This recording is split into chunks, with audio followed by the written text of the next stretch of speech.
Alright, we are about to begin Spyro 3 117, so let's go meet with our runners Nerf and Gaz, as well as our commentators, Burgerlands and Valen. So let's...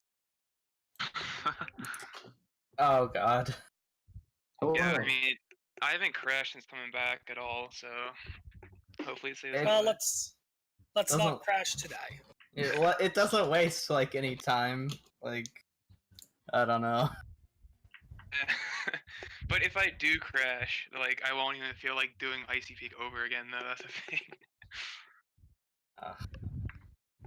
Alright. So, Nerf, are you all ready to go? Yep.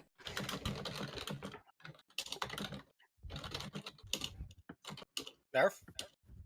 Yep. He said yeah. Yeah, he did. Okay. Gaz, are you all good to go? Yep, I'm ready. Let's do it. So I'll ever be.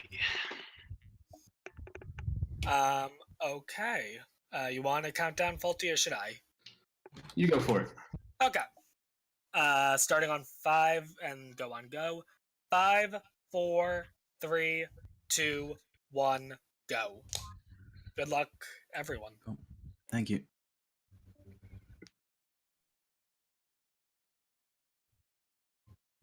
Alright. This is the Spyro 3 117 race. The goal for this category is we'll be collecting all of the eggs and every one of the gems. And the time will stop when we beat the final boss in, like, kind of the secret level of the game. No spoilers, though.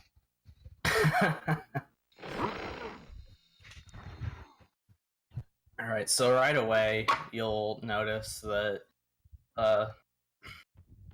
our players can, like, turn quite a bit sharper than what you could probably do in, like, any of your playthroughs. It's because we can use, like, the D-pad and hit both, like, down and left or down and right to achieve, like, much sharper angles than you would normally. Yeah, for some reason the analog is mapped a little poorly. Like, that should work on analog, but it doesn't. Yeah. Bad programming, I guess. Oh well. I know there's a few runners that, like, kind of switch back and forth between analog and D-pad because of that. Like, they like analog, but they can't turn sharply with it. Yeah, you'll notice right away here, too, that, yeah, Gazco did something we called a flame charge, which we utilize a lot in this run as well. It doesn't look like either one got. But yeah, we use that quite a bit. It's pretty easy in this game. Yeah, like back in Spyro 1, flame charging is a relatively precise thing. Like, you have to be within a certain distance range away from something. And that distance you have to be at kind of depends on what type of enemy or thing you're trying to flame charge. It's all kind of hard, but they made it a lot easier in Spyro 2 and 3, whether intentional or not. Yeah. It's very convenient for us. But it just makes it so that, you know, gems home in without you having to actually move Spyro all the way right up to the basket. You can kind of just collect it from a bit of a distance. Lets you cut corners and stuff.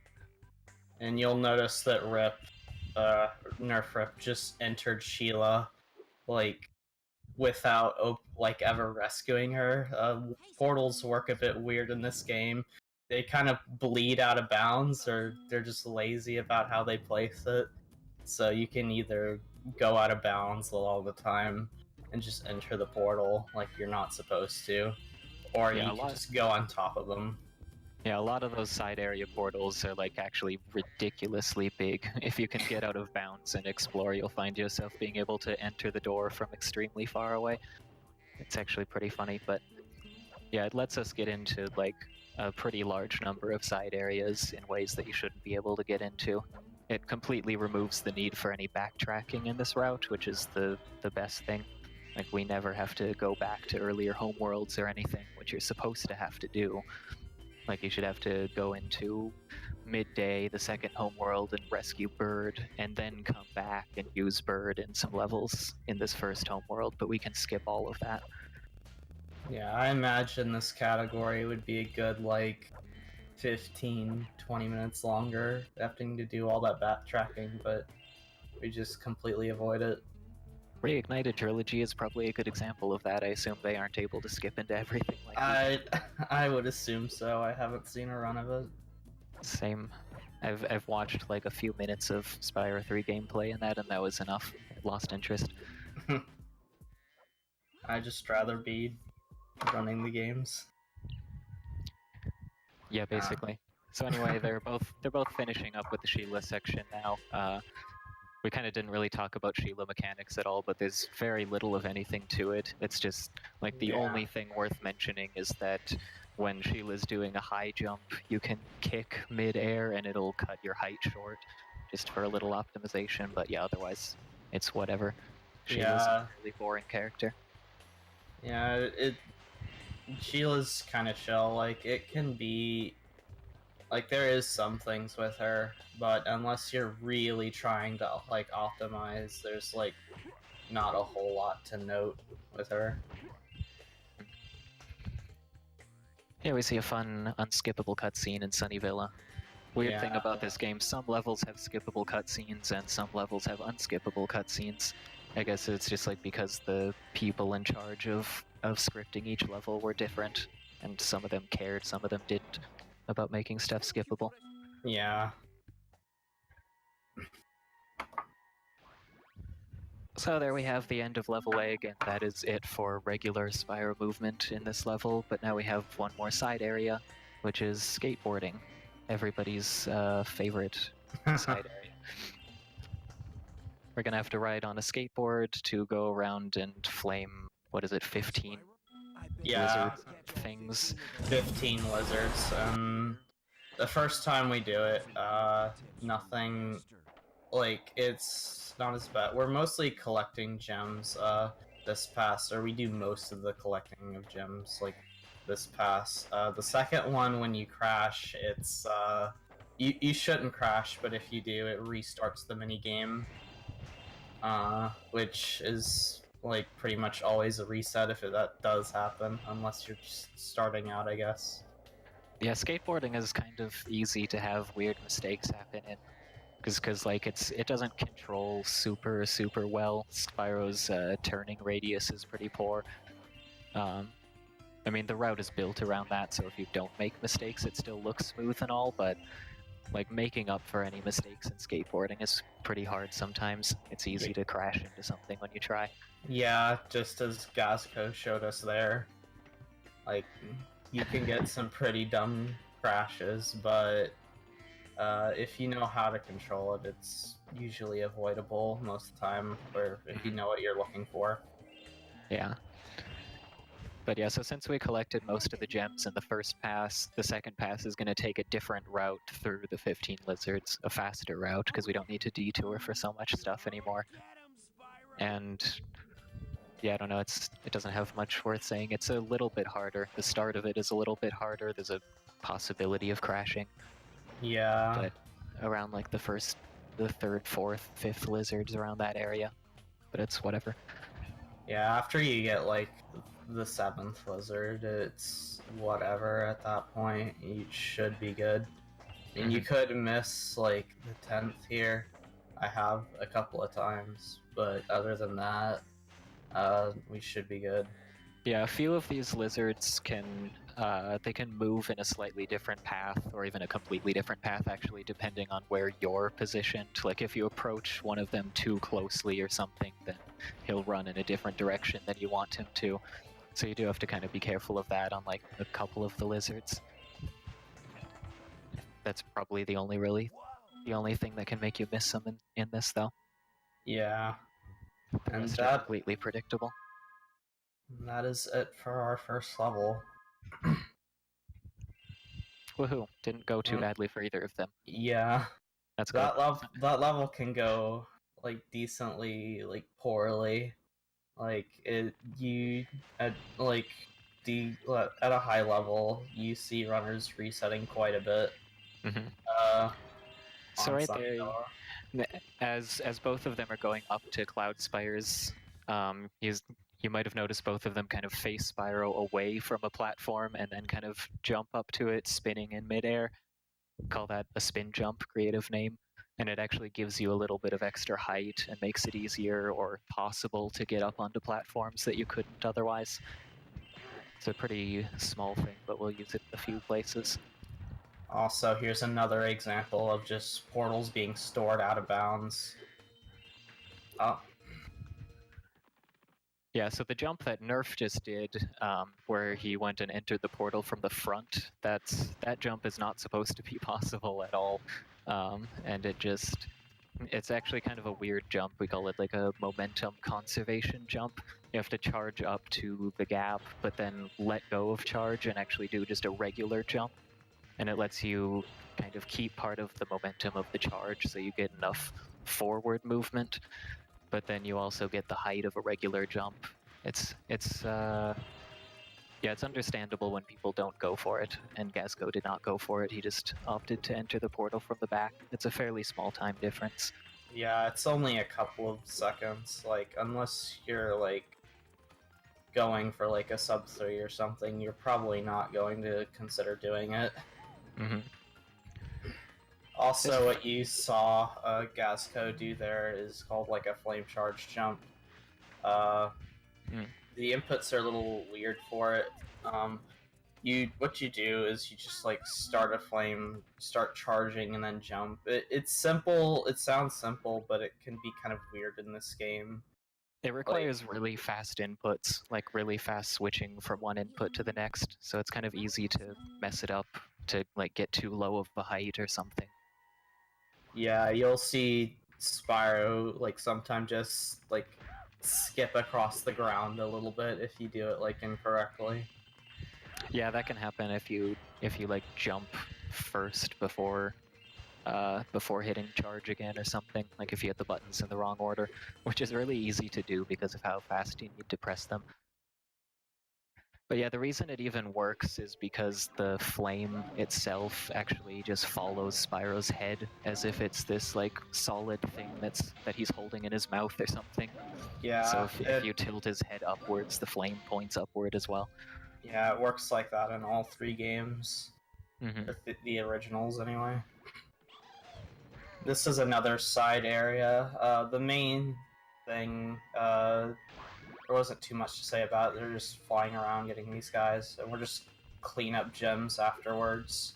Yeah, the thief that you're supposed to chase around this area is completely consistent. Like, you can manipulate his position like they did so that you can just hit him immediately after getting the first egg. You don't actually have to chase him around. Okay, Yeah. so real quick, as they're exiting this area, right before they paused to exit area, both of them did a little jump first, so that they had a little upward momentum. And for some reason, that upward momentum is conserved after you've exited the portal, which allows them to maintain enough height to skip up to that top area. You're not supposed to be able to get up there that way. Yeah. I don't even know how you actually are supposed to get up there, honestly. I think it might require paying money bags or something. No, it's like the whirlwind at the back, like in this area. Oh, okay, yeah. You would just continue on. I guess one other thing worth noting is usually, I don't know if this is true for all levels, there's generally like 2 side areas per level.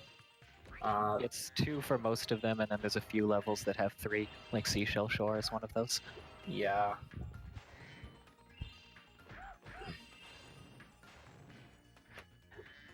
But yeah, so something, this was kind of the first level where you saw us like skip right towards the end of the level and then kind of proceed through the rest of the level in a pretty weird order.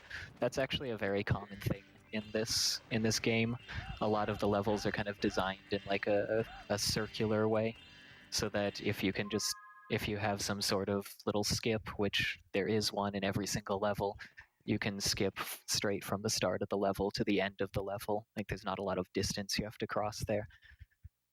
So you can end up doing a lot of levels in pretty weird orders. Yeah, that's especially common for like levels with either like keys or mystery jars, which we can get into when they become more relevant. Okay, so I see them doing a couple really fun tricks here. The first is using this super fly power up to get out of bounds. And then once you're out of bounds, you can charge at the plane of water from out of bounds, and you'll actually trigger a swim state. But then once you've triggered the swim state, you're still out of bounds, so you're not actually like in water.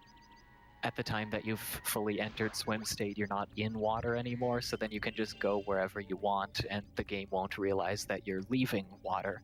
So you'll just keep the swim state and can freely swim through the air. And use it to enter Sheila from out of bounds, as you just saw. Because if you don't do that to enter Sheila from out of bounds, you have to like watch this long cutscene of Sheila getting freed from money bags.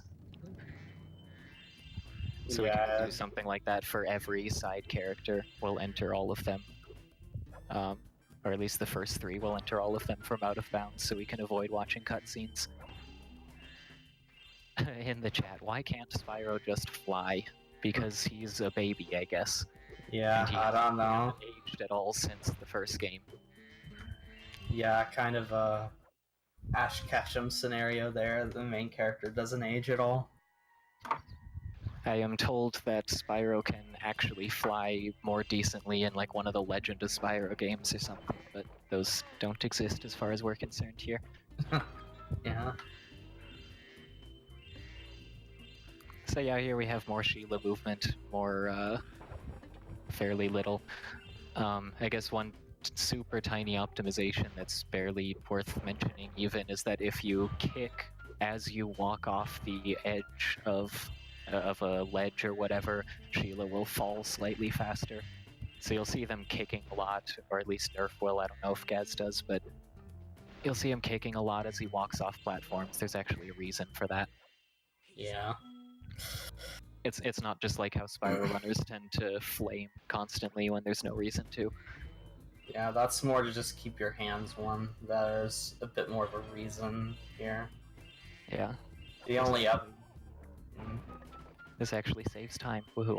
Woohoo. This last area where there's all these mushroom houses and the Rhinox that come out of them, the position, the movement of these Rhinox is RNG. It doesn't matter as much in this category, I guess, but yeah, like they won't always be in the same pattern every time. You kind of have to react. Yeah, since you're getting all the gems anyway and you're going towards like where most of the areas anyway, you'll be kicking them on your way. It doesn't matter nearly as much as say like any percent. Yeah, like even if they're spread out farther here, it usually won't make a difference because you still have to cover the whole ground anyway. All the gems scattering everywhere.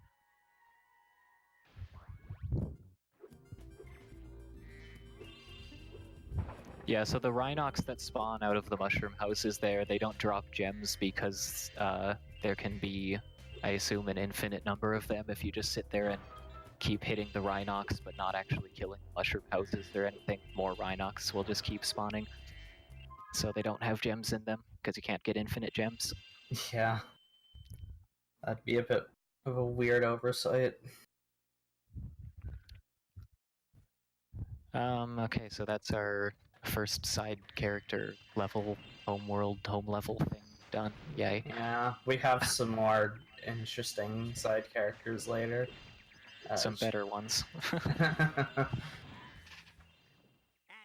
But yeah, so after getting some more gems around in the homeworld basic stuff, we'll be entering a level called Molten Crater, at the start of which we will try to do a proxy, which we didn't really talk about the proxy back in Sunnyville because both of them failed it anyway. This one's a little easier to make. So we'll be doing a proxy off the boar at the start here, and the very basic idea of it is that you kind of like... Oh, okay, you guys didn't go for it. Yeah. And Nerf failed it, cool. Yeah. Good job, guys. The idea of a proxy, anyway, though, is that you put Spyro inside of a hitbox. In this case, it's because of the boar moving his own hitbox, like as he tries to hit you with his nose or whatever. But you put Spyro inside of a hitbox where you're not supposed to be able to glide inside of, and then you glide for a frame inside the hitbox, and that's supposed to push you outside of the hitbox because you're not supposed to be in it. And then once the game pushes you out like that, you can charge to keep the momentum from the game pushing you out of the hitbox, and you can go flying really, really high into the air with most proxies. The way you do that is, like, you can, like, be holding charge and just hit X, and the game just, like, inputs, like, one frame of, like, gliding or not, like, charging. So you can, like, that's what makes that possible. Right, yeah, like if you're, like, you don't actually have to enter a real glide, you just kind of hit X in the air and Spyro's head does a little jerk, like a little mini mid-air jump type of thing. Yeah. But the game treats that the same as being in the gliding state. The regular non-charging state, I guess I should say. So now we have the second side character, one that you're not supposed to be able to rescue until the second homeworld. Good old Sergeant Bird. This guy's a lot harder to control well compared to Sheila. Yeah, it's a lot harder to optimize. That's more because of questionable controls, but it's a lot better in a speedrun because of, like, the movement that we're, like, unintended movement that we're using with both of the shoulder buttons. The way that works is we're just holding both of the shoulder buttons and just kind of, like, what it would normally do is strafe, and you're kind of just strafing forward or whatever direction you're going.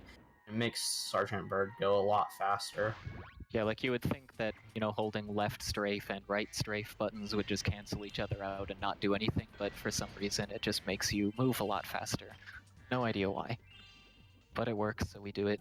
But it makes it kind of awkward to move around because then, like, you're normally holding Sergeant Bird facing in a fixed direction, so then when you want to turn to be able to see as you go around corners, you'll have to let go of the strafe buttons briefly and slow down briefly in order to actually turn. Just makes the whole thing kind of awkward to control. Spyro.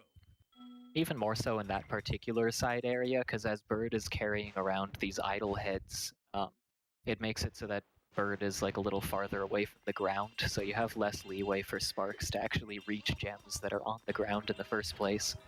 The other thing, too, is you don't have, like, the extended Sparks range either at that point, so you have to get even, like, closer than you would normally have to in, like, later Bird levels, or Bird areas.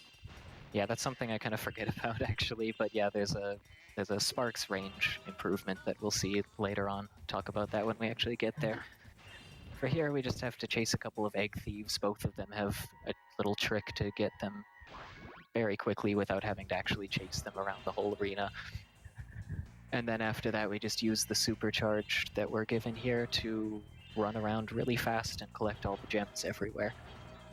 The only problem being that when you supercharge into a vase, the gem doesn't actually home in, so you have to take, like, a second trip around to pick up the gems afterwards, after they just fall out of the vase. But yeah, that's it. Yeah. You just run really fast. And this is another one of those levels where kind of the route that you do is, like, somewhat based around the key as well, because we, like, have to do that at the end. Yeah, like, both of them are ending the level back at the start here, where there's this key chest.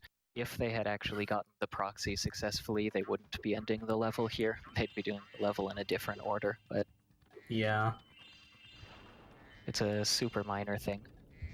Unlike the shorter categories in this game, proxies and stuff like that make very little difference in almost every level. It's only like a few seconds each for most of them. Over the course of the run, they do make quite a difference, like a minute to a minute and a half, but individually, they don't matter that much. Yeah, and given that, like, each one works a bit differently, it's kind of a lot to learn for just a minute or two of time save in a 3-hour category. Yeah. So most people don't bother with a fair number of them because of that.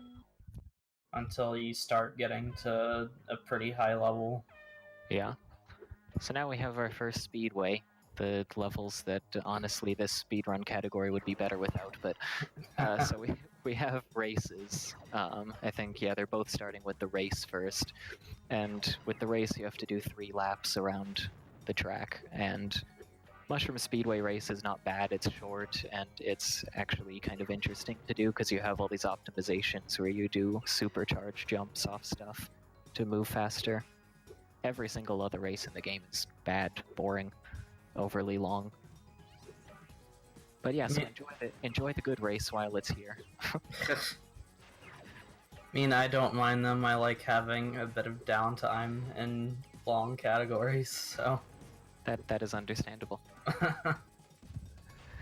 But yeah, so in this, besides supercharging obviously being very fast, there's also another little detail of that the lower your altitude is as you fly, the faster you go.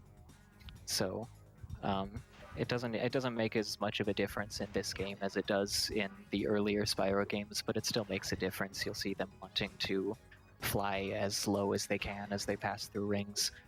Oh yeah, the rings themselves, didn't even mention that. The rings have a hitbox much larger than what it looks like they should be. So you don't even have to actually pass through the ring itself, you can kind of be a little outside of it. And just cut corners a little more. Yeah, it's like really obvious in like the tasks, like for this category that was done like some years ago. It'll look like he didn't even go through the ring, but it still counts anyway. Yeah. For some reason, the time trial rings are different, though. Those you can't corner cut nearly as much. Yeah. You'll see both of them actually physically touching every ring, and you have to, otherwise it won't count. But yeah, so the time trial is the other like main aspect of these speedways, where there's 4 sets of 8 things that you have to hit or break or whatever, rings that you have to go to, these spiders that you have to hit. Yeah, it's basically the same type of speedway thing that was in the first 2 Spyro games. The races were new to this game, though. Yeah, this part of the speedway is a bit more interesting, at least in my opinion. Because you're not repeating the same thing 3 times? Yeah, mostly because of that. But then you finish the time trial, and yet there's still one more thing you have to do in the speedway. There's also a hunter challenge in every speedway, and Mushroom Speedway is the only one that's not a roller. Yeah, and this hunter challenge can be decently challenging, especially if you're new, because of like the route that we take. Yeah. This is a really cool challenge to see for the first time. It finishes so quickly. You just see all of them just get destroyed so fast. Yeah, like there's no randomness involved in this at all. The UFOs start in the same place, take the same route every single time. It's not even based on your own position or anything like the lizards in skateboarding can be. It's completely consistent. So you just learn that little route and ta-da, you finish UFOs in like 10 seconds. Yeah. So this is the first underwater level that we have. I guess we've seen underwater movement before, but like unintendedly, I guess. Yeah. I guess one. Go ahead. Go ahead. Oh, well, I guess... Go ahead. I don't even know what I want to say. One interesting thing to note about, I guess, Spyro's animation being underwater is Spark's range goes a bit farther, but he's also, like, a bit slower as well. So you'll see people, like, miss gems underwater just because Sparks isn't going fast enough, even though his range is longer. Yeah, another thing that happens to people a lot, especially, like it can happen super easily if you don't know to be careful of this, is that if you're pressed up against a surface, like against the ground or a wall or something, Sparks can actually kind of, like, move inside the wall or inside the ground or something, and he'll just stop grabbing stuff.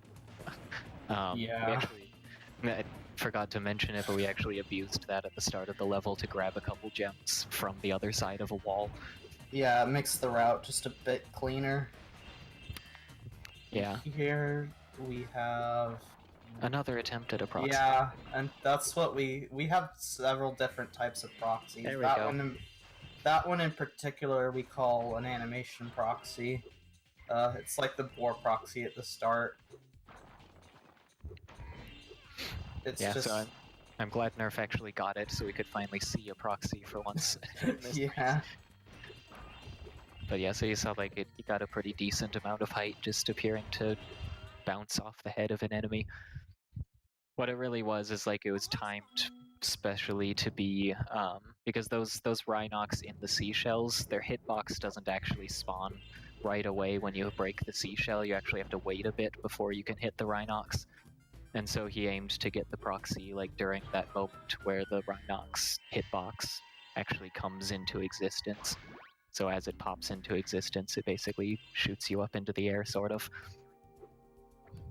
This is another Sheila section we have. A fun part about this Sheila challenge is that we can actually crash the game here, but it doesn't usually happen in this category, just because we're collecting all the gems, so there's like less stuff on screen, so we shouldn't see any of that. Yeah, like I'm told it's a lot more likely to crash when you don't collect the gems in here. Yeah. Like it'll crash right at the end after you hit the last turret, and it goes to this like view where you see the whole castle and the castle explodes. If there's all this like sparkling crap on the screen from all the gems being there, that makes it more likely to crash. Yeah. Although I also hear there's more than one way in which this challenge can crash. I don't know the details of that though. Yeah, I don't think a whole lot is known about it. It's like going around there's been like theories that going around one way like makes it less likely to crash in like 100 egg. It's right, like really weird. Yeah, like if you start with a certain cannon instead of a different cannon, like if you change which one you end on, it changes how likely it is to crash or something. I don't know. Yeah. I don't play this game. What would I know? Fun little fodder there in the underwater section gives you a skill point. It's there every single time as you go through there unless you mess something up, so it's a free sparks refill if you've lost sparks at this point. Like getting a skill point always gives you a life, which also refills sparks. And that's very, very helpful in this case because after this silly wind tunnel thing, the next side area after this will be a challenge where we actually want to damage abuse multiple times. So if you enter that without sparks, or I mean like with a lower value of sparks, then you'll be slower. Yeah, it's one of like the harder side areas in the game we can talk about when we get there. Yeah, like I think that's kind of true for most of the vehicle related stuff in this game. It's harder to control than it looks like it should be. Yeah. Yeah, so here's the fun wind tunnel. Yeah, nothing really to say about it. It's just an auto scroller. It's an auto scroller where Spyro's momentum from side to side works a little bit funky. Yeah. It's actually kind of easy to mess up if you don't know what you're doing, even though it looks trivial. So here's the Bluto challenge that Nerf just came into. And you'll see him damage like right away on some of like on the guy because he just wants to keep shooting him as much as possible without like going to the side at all. And you'll see him like damage into like ammo as well, both of them, so they don't have to waste any time like picking up extra ammo either. Yep. Good perfect fight from Nerf there. Close enough-ish to perfect from Gaz. Oh no, he took damage at the end, so he's sparksless.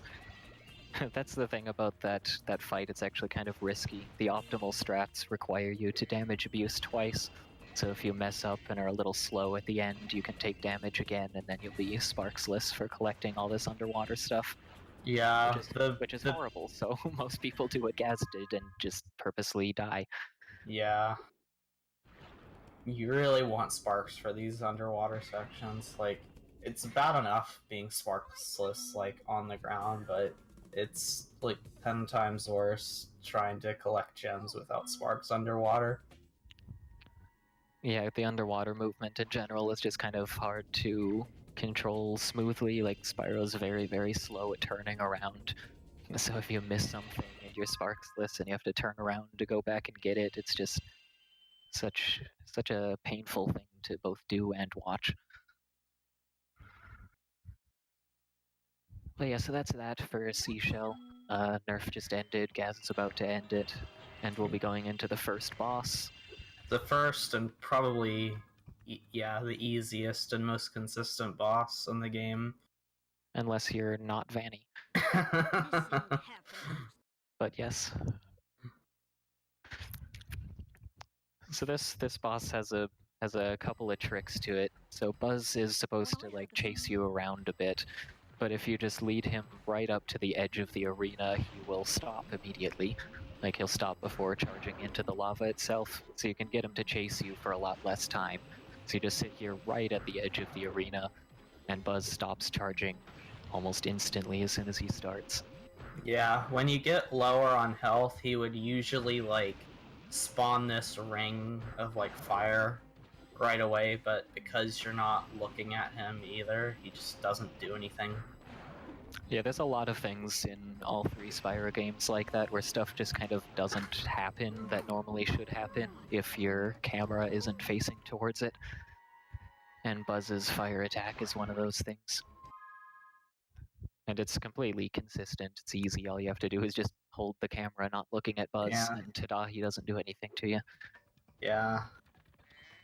Like, that's why we look away. Like, you could just stand on the edge and Buzz would stop, but later when, like, he gets low on health, he'll start spawning the ring right away.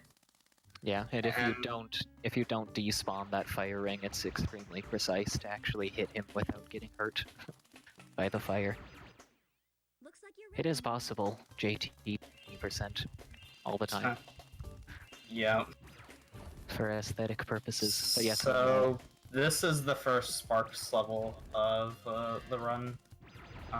Where, like, you have to, like, manually get all the gems here by, like, running over them with Sparks, and we get these keys, and what Gaz is doing here is a little out of bounds, like, at the start, to just skip this little tutorial section. Normally you would have to do a bunch of, like, tutorial stuff, but we just skip that entirely. Yeah, like Zoe the fairy normally makes you go through several there, killing a bunch of enemies and, like, teaching you how to strafe and all this crap. But it's super weird that this actually works in the first place. Like, looking at this, you would think this should just be programmed as a 2D area, but it's not. It's programmed as an actual 3D environment. You can climb up the walls somewhere in every level. Yeah, we actually do that in every Sparks level, like, go out of bounds somewhere. Yeah, it won't always save quite as much time as it does in this level, where you're skipping the whole tutorial thing. But yeah, every single one, it's used for at least some amount of, like, corner cutting or something. Yeah. Some little route change. It's, like, the biggest change in this one and in the third one, which we'll get to later. Yeah. So the boss in this, and actually the boss in all 4 Sparks levels, they die very, very quickly when you have this particular power-up, because even though this is like a machine gun fire, every single little bullet that you fire out of Sparks' mouth does the same amount of damage as anything else. And yeah. The bosses go poof instantly, almost. Yeah. Poor design, but for our benefit, so won't complain too much. Yeah, exactly. If you don't do that, like if you die or otherwise like mess something up and don't have enough power up to kill the boss with this, all the bosses can be pretty tedious then, because you do damage to them so slowly. You might have to go through like multiple phases of something, dodging a bunch of attacks. And Nerf is now on to the second homeworld. Yeah. And Gaz is almost there too. This is actually really close. Yeah. And right away, you're going to see Nerf go into the water and do a trick here in a moment. We'll get to after he gets done collecting this egg. We call this bridge swim. It works kind of like the other one, like other swimminaires. I haven't actually done it in runs, but from what I can gather, you kind of just push yourself into the bridge and kind of wait for Spyro to be able to like swim, and when you're close enough to like actually get out of bounds. Yeah, like you could see him just kind of flopping up against the seam there where the bridge touches the ground, and with the correct timing, your like Spyro will be close enough to being out of bounds right there that when you charge to activate the swim, he'll just completely go out of bounds. And then from there, it's the same logic as it was with any other swim in air. You're already not in water anymore, so you can just go wherever you want, and the game won't recognize you as physically leaving water. So you'll just keep the swim. And just like the first swim in air, we use it to enter another side character from out of bounds to avoid watching a Moneybags cutscene.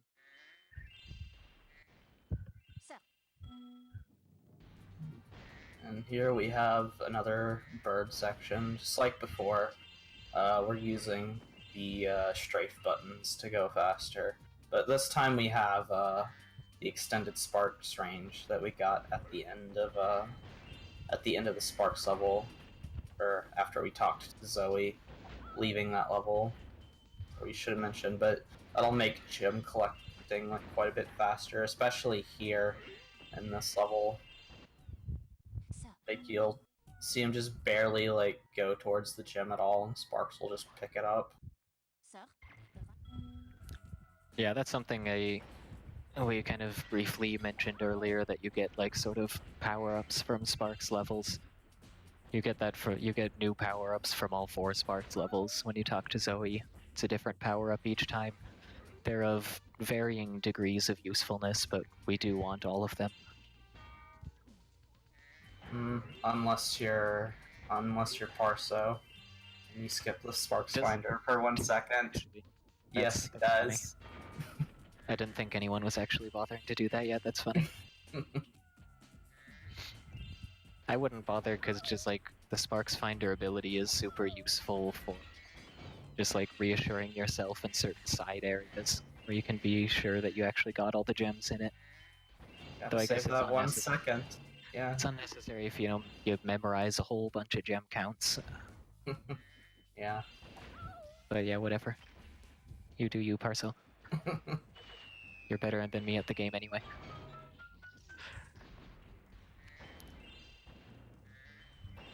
So this room in particular that Nerf is in and Gaz is about to enter, this like huge, wide open sort of end of level area. It's actually pretty easy to lose gems in this area if you don't pay attention. A couple of those flying enemies can drop their gems in a variety of places. And so you might like not see the gem in a certain spot and think you got it, but actually just fell onto a different platform or something. Yeah, this is probably like the most important level to like know gem counts for. Yeah. Just because of that reason. To know gem counts and to actively pay attention to every single gem that you look at. Make sure you actually see where it went. Yeah. One of those flying enemies in particular can literally drop its gem in 4 different possible locations. And one of them is a pretty high up platform, so you won't even notice that it's up there if you don't specifically look for it there.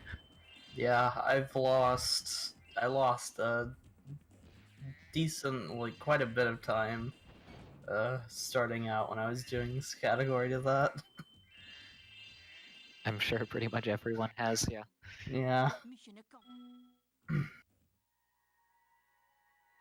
So Nerf just collected the end of level egg there. Didn't think to mention, but the way you trigger getting that end of level egg, there's actually one particular enemy in this final area here. One particular enemy that triggers the NPC to come forward to give you the egg. And so we purposely left that particular enemy alive in order to time it like this at the end. where you just kill the enemy and then go over and collect a bunch of stuff while you wait for the NPC to come forward. And just a small optimization at the start, or at that part. Yeah. After the end of level A, you're forced to backtrack in this level because... Okay. I thought Nerf missed a gem. Oh, Like he's going back. He must not have paid any attention to what his gem count was entering the level. Yeah. Yeah, that's why it's important to watch gem counts if you don't want to sit there and wait for the 500 out of 500 notification to pop up. Yeah.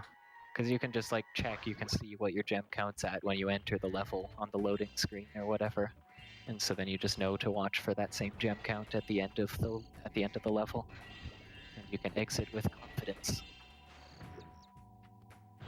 Alright, so the next level that we're going into is Spooky Swamp, and we'll probably see Nerf going for what we call a dead body proxy on like these green crocodile creatures, and go into one of the side areas, like go into early in there. Normally this side area we would have to like light all of these lanterns, but even if we don't get the proxy, we can just skip it either way.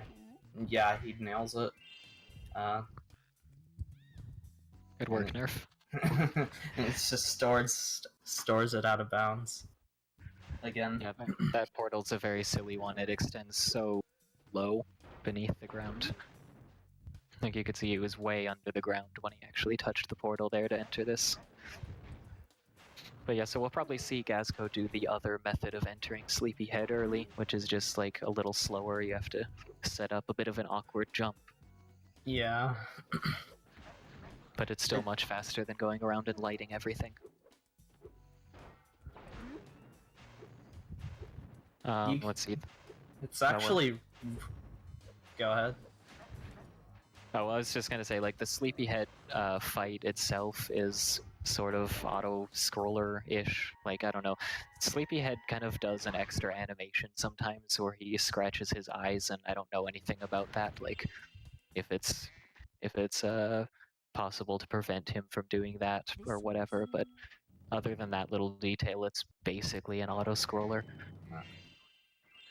I wouldn't exactly say that. Like, the main way you could save time there is trying to like hit the bombs as early, like as soon as they land, which can be a little tricky, but yeah, true.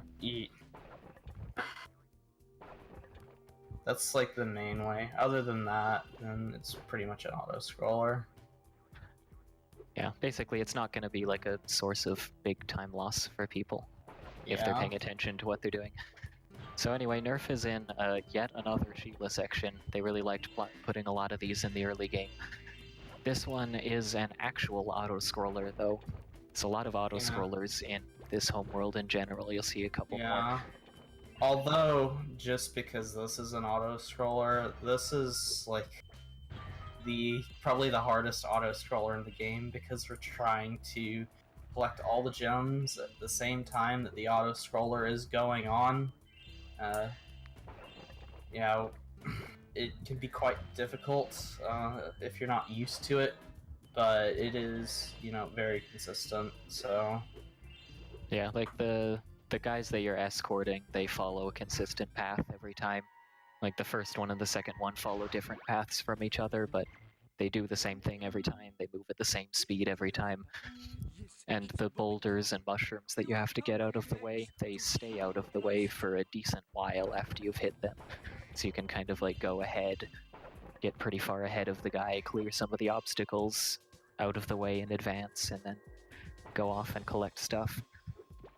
But yeah, like, the camera's kind of awkward in this challenge. It's more than kind of awkward, actually. It's the main thing that makes it require a decent amount of practice before this becomes consistent for people. Yeah. In particular, the second blind guy can be quite difficult if you don't, like, time, like, when you, like, destroy one of the rocks, right? Yeah, because like I was saying, the obstacles stay out of the way for a decent amount of time, but they don't stay out of the way forever. So if you hit a particular boulder way too early, the boulder will come falling out of the air. It'll respawn again, and then the guy will run into it.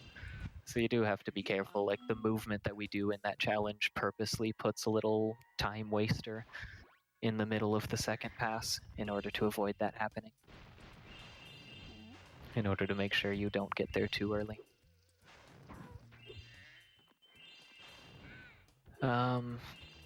What else? So after those two side areas, Nerf is going to collect a key now, because this is like Molten Crater. We have a key chest again.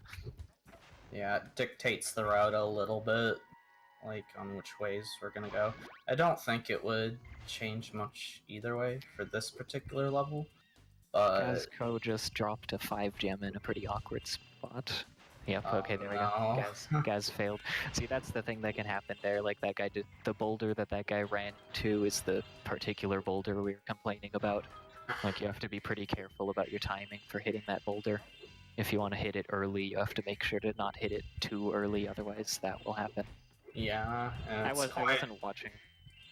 Yeah, I wasn't watching Gaz, but like, because there actually is like differing strats for that. You can hit that boulder really early, or you can hit it later, like right before the guy runs into it. I don't know which route Gaz was trying to do. Yeah, and it's quite a big time loss, like messing it up something like 40 seconds or 50. It's quite big. And yeah, failing auto-scrollers is the worst feeling, because then you just have to sit there and watch the guy walk around super slowly, because you've already collected almost everything by that point. There's nothing for you to do. Yeah. Except sit there and cry internally about the time you're losing.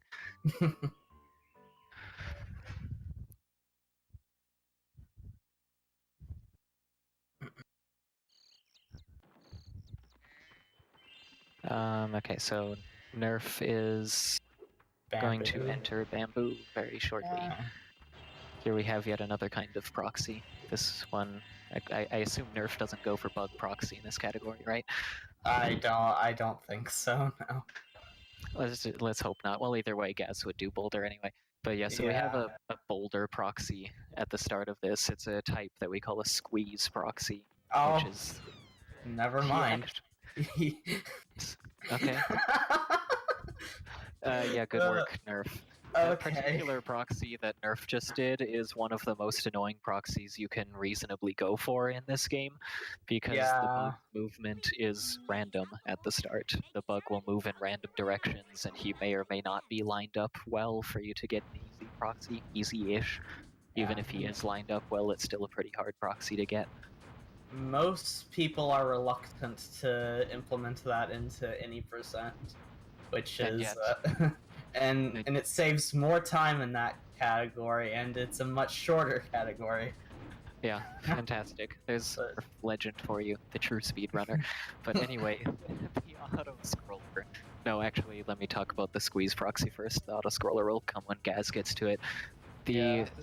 The Boulder proxy that we'll see Gaz doing, that all sane people do in this category, is a squeeze proxy where you just squeeze Spyro in between like two solid objects that you're not supposed to be able to be between. So the game is like, wait, Spyro isn't supposed to fit here, and it throws you up in the air. And that's all there is to it. It's much simpler to execute than dead body proxies. Yeah, dead body proxies or fodder proxies.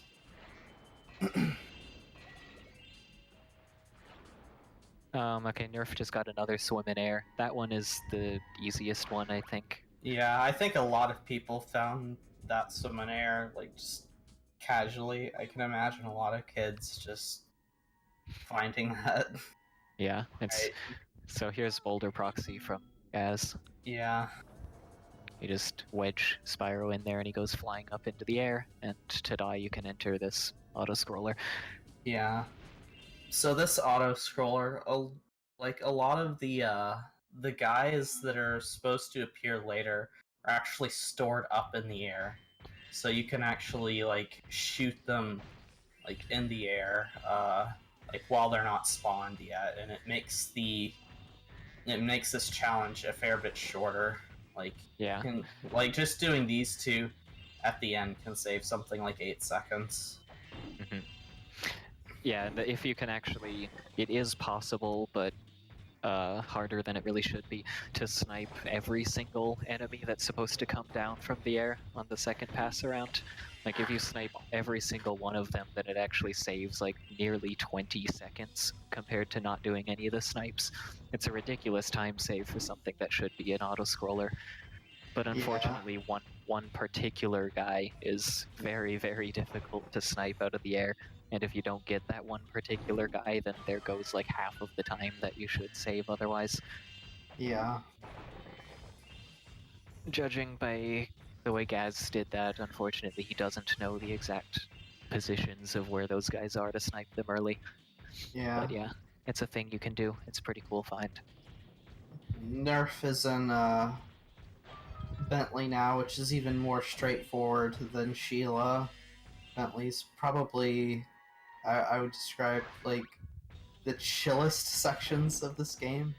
Yeah, Like, you don't move very fast at all. You- There's little of anything to worry about. Yeah. There's really not a whole lot to say about Bentley. Okay, so Nerf is getting the mystery jar now. This is the first mystery jar we're seeing.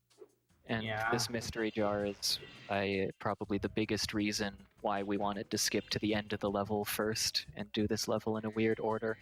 Yeah. That mystery jar is there at the end, and then you have to like kind of keep flaming it and follow it back towards the beginning of the level. So then as long as we're following it back, we get all the gems along our way as well. Save having to do like 2 passes through the level.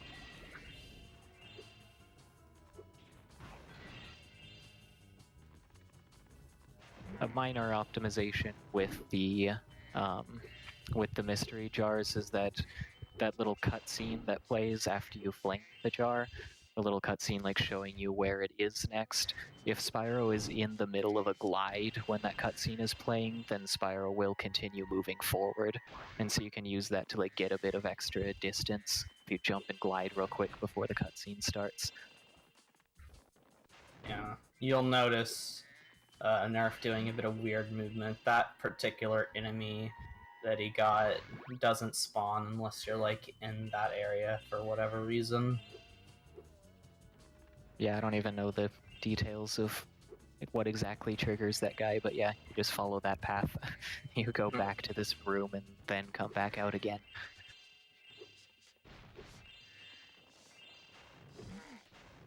Oh yeah, Nerf did bug, so he has to actually get all these enemies and stuff. I was wondering what the heck he was doing for a second.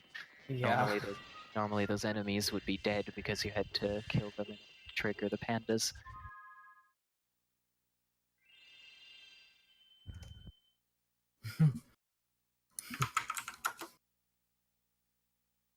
Alright, so that is it for Bamboo. I think the next level that we'll be seeing from Nerf is... The Speedway. Yeah, the Speedway. I haven't actually done this route yet, so... Oh, right, the bridge swim.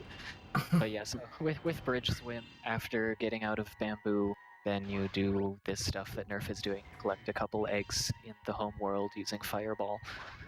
And then he'll just go straight into the Speedway that's sitting right there. The Speedway is considerably more boring than Mushroom Speedway. All 3 challenges are considerably more boring. Yeah, the race is longer, the time trial is easier, and the Hunter challenge is a literal auto-scroller. Yeah. I wouldn't mind this particular Speedway if it wasn't in this hub world. Like we already have enough like auto scrollers as it is, so yeah. Yeah, that's I don't know what it is about this home world, but there's a lot of auto scrollers. There's the blind guys and spooky. There's the fireball one, Bamboo, on the boat, and then there's this Hunter challenge, and then there's also auto scrollers in each of the next 2 levels after this as well. Yeah, It's like mildly ridiculous. I think the only like level in this homeworld that doesn't have an auto scroller, like the only main level, is like the Sergeant Byrne one. Yep, yeah, it's just Bird and then the Sparks level, of course. So yeah, that's it. And I guess the boss too, if you want to count that. The boss is, well, I mean, it's very possible to save time and lose time in the boss, though. Yeah. And in Spike, isn't Sergeant Bird technically an auto-scroller too at the end? No. No. No, it's not. Unless you want to count all speedrunning as an auto scroller, then no. Yeah, all you have to do is push the buttons correctly and you'll do the same thing at the same time, every time. No. So the NPC Bird, we did talk about this a little bit in that level, but there's nothing interesting to talk about right now, so I'll mention it again. The NPC follows along when you kill particular enemies. Like, particular enemies act as checkpoints for that bird. And so the route that we do in 117, we purposely kill that particular enemy at the end at a time where then we can go and collect a bunch of other gems while we're waiting for the bird to follow. So like, and we do it with tight enough timing that it's possible to miss some of those gems if you mess up Bird's movement. So it's not really an auto-scroller, no.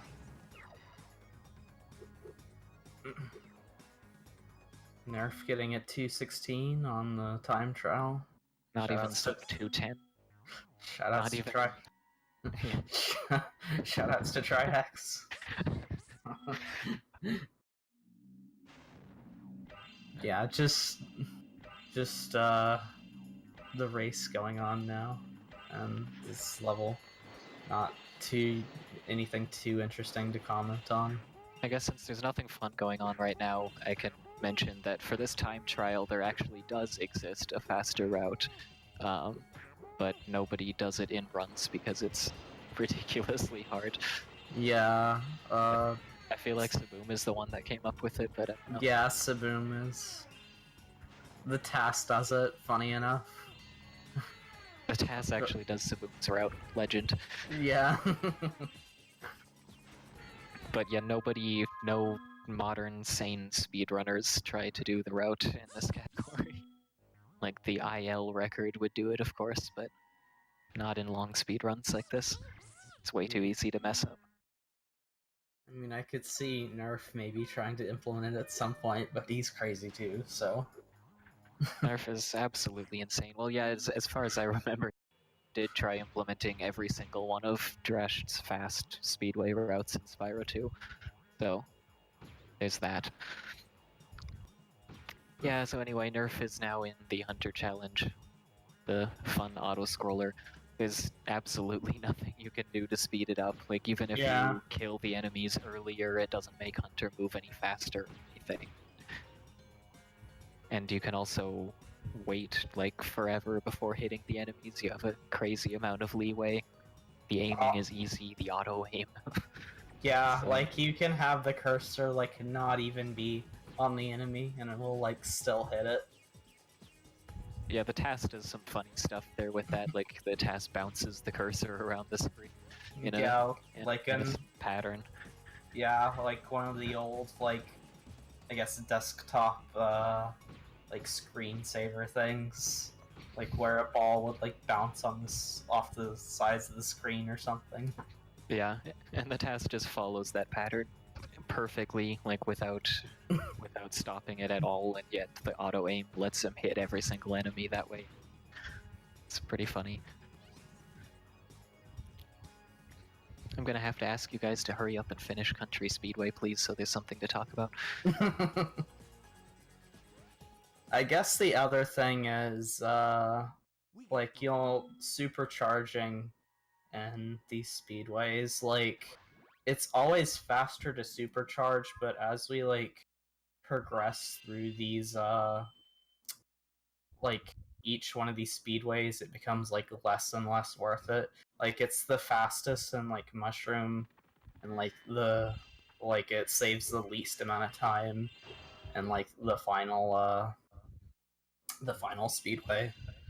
Yeah, I'd forgotten about that completely. But yeah, Spyro's gliding speed goes up from one speedway to the next, so the difference just gets smaller. Hey, we have Nerf finally entering something that's not Country Speedway. This is actually a pretty cool level aside from the 3-minute of auto-scroller. Yeah. But yeah, so this level, Enchanted Towers, has 3-minute skateboarding auto-scroller that we'll see later. Or 3 minutes of skateboarding. 2 minutes of it is auto-scroller, but yeah, anyway. they felt the need to put a tutorial for skateboarding in, like on the second the second hub after we've already seen skateboarding once. Yeah, it's pretty epic. But anyway, we're not there quite yet. First, there's this, sound warning on volume warning. These rockets that Nerf is flaming right now, when they hit the statue, they make a very loud explosion sound. Yeah. Like, so loud that I almost want to think it's a mistake. A programming mistake. It has to be. I don't think they would do that intentionally. But yeah, so then after you do that, you collect the end of level egg, and we go into skateboarding. Yeah. Like we were saying, they give you a tutorial on how to do tricks for skateboarding, despite having already been on a skateboard before. There's very little you can do to speed up this tutorial. Yeah, like there's some optimizations, like you can go off the ramp a little bit sooner, so you can land like shorter. Like there's like really small things, but for the most part, you just have to wait through this. Yeah, because like each trick that you do in this tutorial, it doesn't move on until you've actually landed the trick. So yeah, like if you just go off, kind of instead of going off the top, the front of the ramp, you can like go off the side at a little bit of a lower height. I don't think people do that on most of these ramps because it's actually easy for the game to just not let you do a trick at all if you do that. Yeah. Like if you go off the side of a ramp, it doesn't usually want to let you do a trick. It's probably just a nice job Nerf trying to do more than one spin. One more spin than he should. Yeah. So yeah, there's your evidence that it's not literal auto-scroller. You can lose time. But after that, we do have an actual auto-scroller where Hunter challenges you to score more points than him. And there's Nerf failing at another trick. Cool.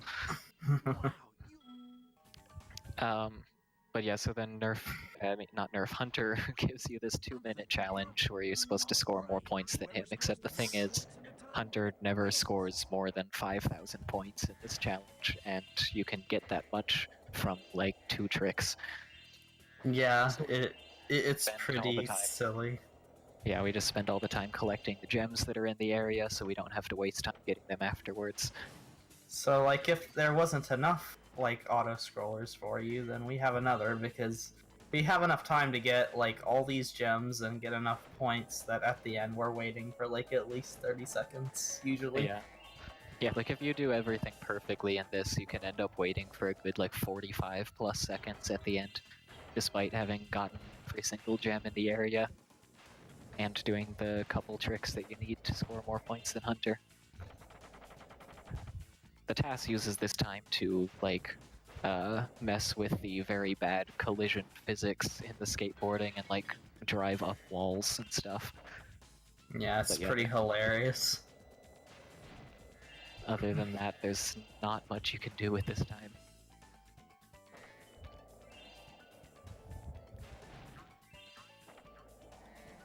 Yeah, it's unfortunate because, like, maybe if you had a little bit more time, this would be a nice place to, like, I don't know, use the bathroom or something. It is a long category, but no, it's just like 40 seconds. Thanks, Nerf, for the close-up of Spyro's face. Gotta love those eyes staring straight into your soul right now. Yeah.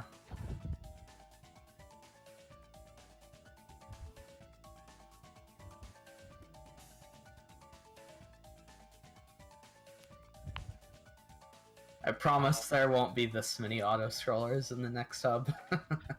Yeah, once we're out of here, it's a lot better.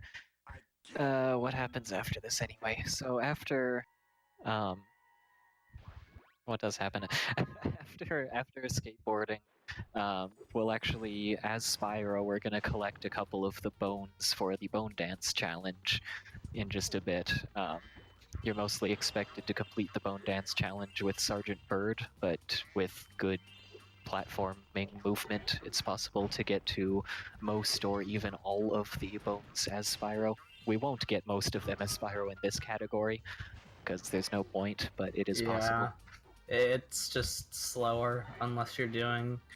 There's no point to it unless you're just doing a meme category we call like Bone Dance %.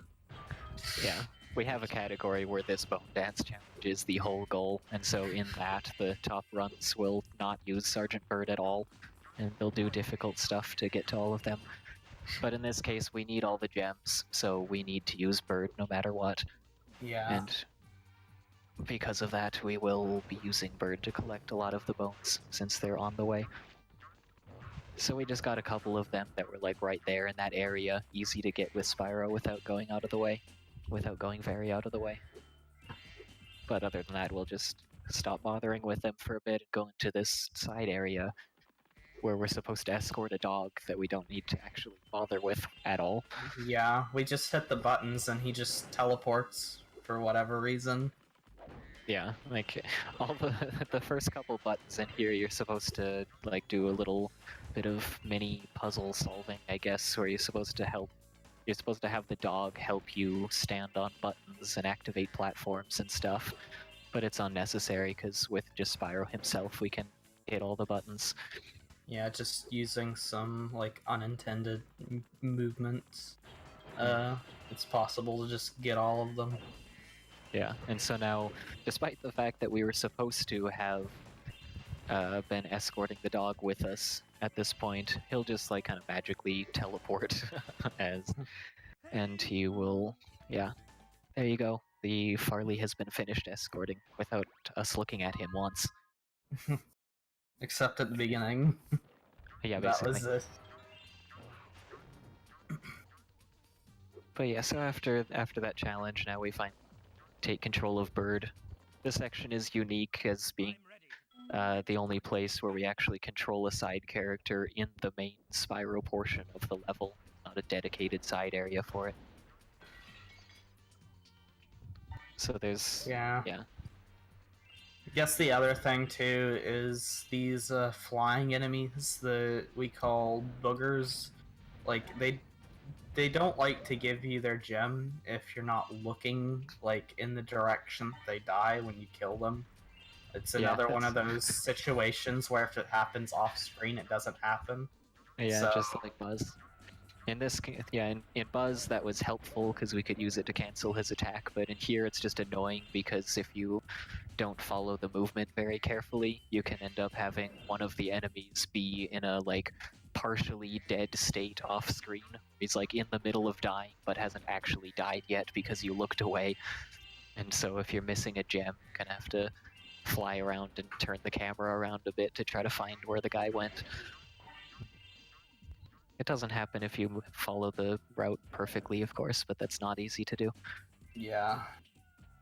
Like we were saying before, Bird is a little hard to control, especially relative to Sheila and Bentley.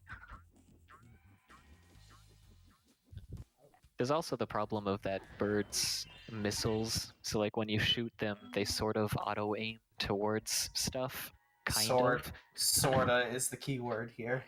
Yeah, like they're meant to sort of curve in the air and auto-aim towards stuff, but sometimes the curve just won't work very well, and it will miss stuff, and you'll be shooting like straight at an enemy or straight in front of the enemy where he's about to be, and somehow the missiles will manage to curve out of the way and miss.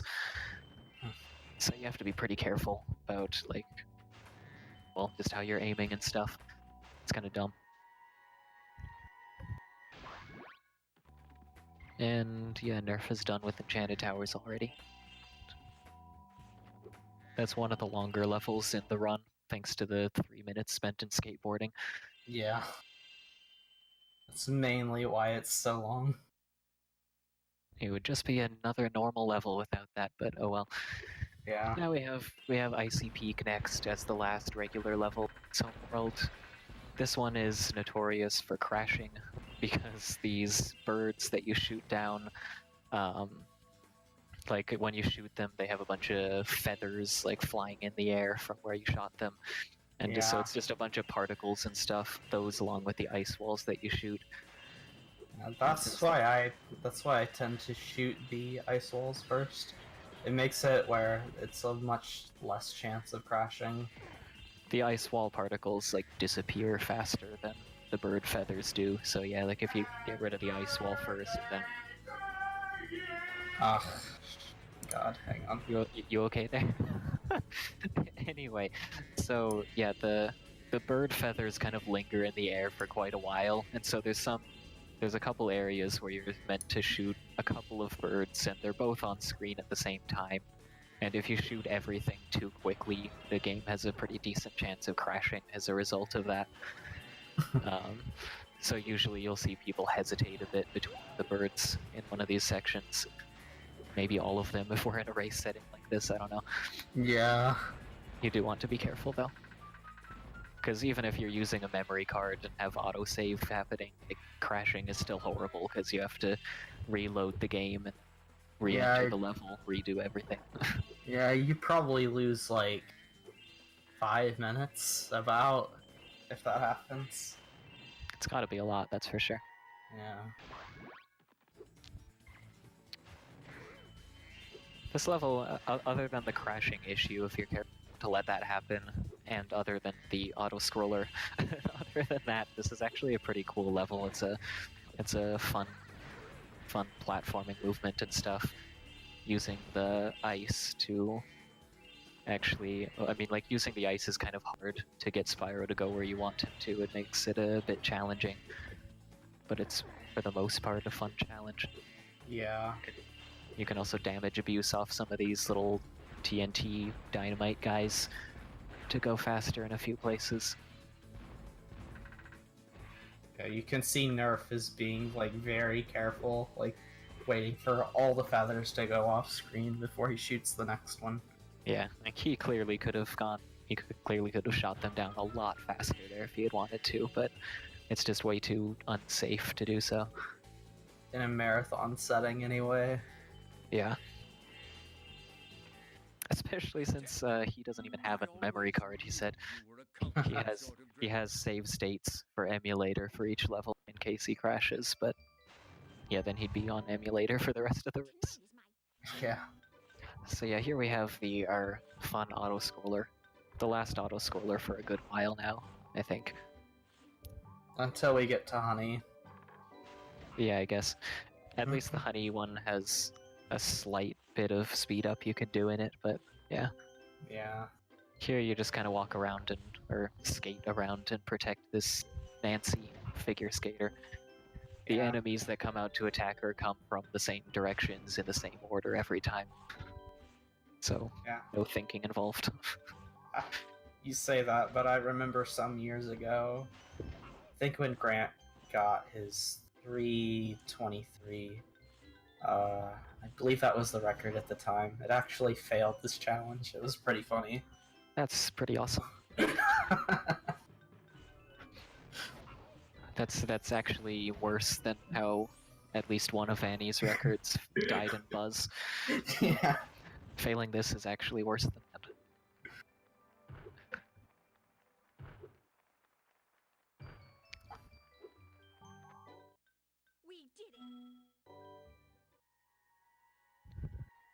So now we can actually start, commentating on interesting things again. Oh, that's pretty cool. Yeah, we're just getting the end of level like here, and we'll immediately go down into the next side area here, which is a lot more interesting than the auto-scroller that we just saw. These thieves here are a bit weird. Can actually get both of them at the same time. That's why you saw Nerf do that bit of weird movement at the start. It was to set up so he can like get both of the egg thieves at the same time. And it looks like a little glitchy on screen, but Yeah. you get both of them right away. Yeah, for whatever reason, if you head bash the yellow thief in that particular spot, for some reason the red thief just teleports down to that same spot instantly, and you kill both of them at the same time. No idea why it works, it's the weirdest thing.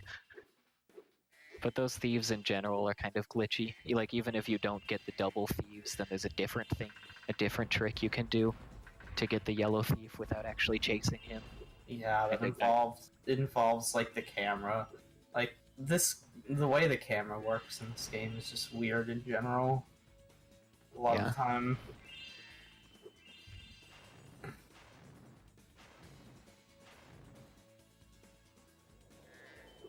See Nerf just waiting there to make sure you got all of the gems. Reminder to check your gem counts, guys. Yeah. You don't need the 500 out of 500 thing on the screen. So now we're gonna see a much more interesting boss than we did earlier. There's a lot more, like, I guess, variety of things that can happen here. A bit of RNG as well, but a lot of this boss is still like very skill based, but RNG can just be kind of dumb sometimes too. Yeah, like this first phase here, you have to have rocks spawn out of the lava and then hit Spike with them, and Nerf just missed a rock. That's actually easier to do than it should be. Like, the rocks are a little hard to aim. But yeah, the locations from which the rocks spawn is random. Sometimes they'll spawn right next to each other like this, and sometimes they'll spawn all the way across the arena. Yeah. So you saw Nerf like run over to that last rock real quick to try to get another quick rock hit off, but he wasn't able to. Like, if the rocks spawn right next to each other, then it's a lot easier to get an extra hit like that. So that's a big part of the RNG we're mentioning.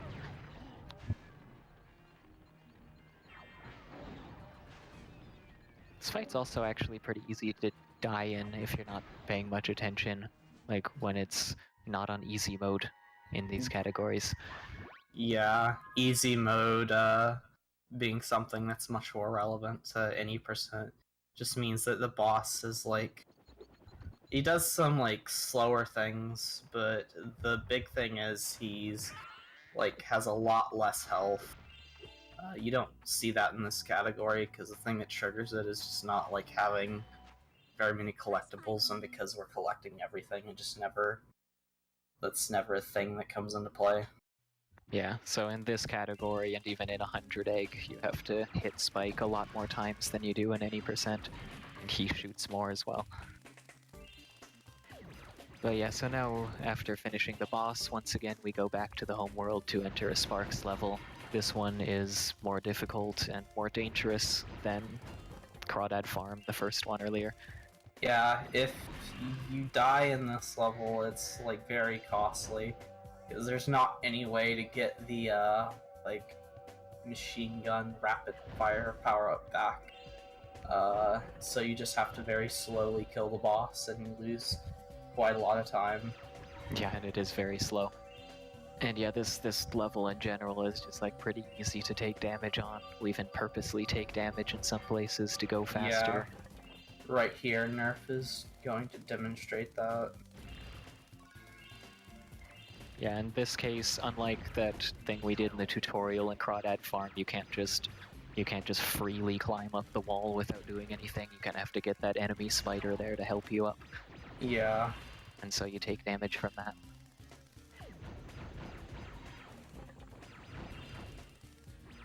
Because there's like all kinds of radius attacks going around everywhere, it can be very easy to take unintended damage as well. Yeah. The level does put a decent number of butterflies around, but they're not even all in like easy to grab places. You kind of have to go out of your way for some of them to be safe. Yeah. Yeah, sometimes it's just like not worth it to go for them.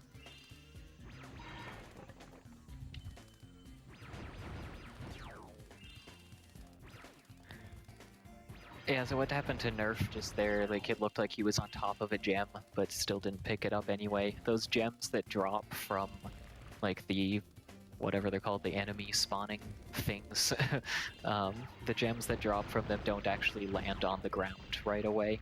They kind of like float in the air and slowly come down, so you have to wait for them. It's another remnant of it. Something that it like should be like programmed like a 2D level, but it's not. Yeah. Nerf doing a nice little mini skip at the end there where he collected a gem in the bottom left corner at the same time as killing the boss. That's very hard to do fast. Okay, Nerf doesn't skip the Sparks Finder there that you get. You Yeah, can I didn't just think he would. you can unlike Parso, you can just like charge and jump at like and hold those two buttons like as soon as you're coming out of the Sparks level to skip the power up, and it saves like a second.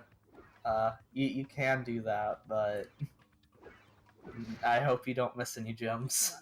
Oh, yeah, exactly. The power-up's very useful for in case you miss a gem. Like what it is you just hold all 4 shoulder buttons and then Sparks points towards the gem that you're missing, like the nearest gem. And so if you missed a gem in a level and don't have any idea where it is, then that's extremely helpful. It's also a nice... What? I was just gonna say that, and now Nerf is going into the most exciting level in the run, Honey Speedway. Actually, I will say that the time trial is interesting, but this level has the longest race in the game. It's like close to 3 minutes long. It's not great. Yeah, it's not at all. This time trial, at least, with the route that Nerf is doing, is the hardest time trial in the game. Like, with the routes that we do. Like we mentioned earlier, there's a really fast country speedway route, but nobody does it. If you're not counting Saboom's country speedway route, yeah. Yeah, but yeah, so out of the stuff that people actually go for, this is the hardest time trial. So that's interesting, and Nerf, like, completely messed up the route here. That's fine. I'm pretty sure Gaz will do a safer route for Honey Speedway once he gets there, but he's fallen farther behind now. He's still heading over to Spider Town. Midday was not as kind to him as Sunrise Springs was. Yeah, despite Midday having a lot of auto scrollers, it can be like very like difficult to keep up with like a top level player. Yeah. And failing blind guys once, like Az did, does not help with that, that's for sure. Yeah. But yeah, so now Nerf doing, like we said, the worst race, the longest, most boring race in the game. This will be continuing for a long time. Yeah. This is the only speedway that I have, like, a real problem with. It's just, like, too long. It's the only speedway I haven't even learned. The only speedway where I didn't try to go beat our very unoptimized IL records. So nobody cares about them. Yeah, I mean, the fact that I hold 3 of them, I think, it tells you how much people care about them. But yeah, anyway, so yeah, if you want something fun to watch, just watch Gaz play Spider Town, because it's the only good thing that's going on right now. But yeah, you can see Gaz right now, he's already at green sparks. Like I was saying, like it's very easy to take damage in this level. So you have to be pretty careful with some of these spiders and stuff.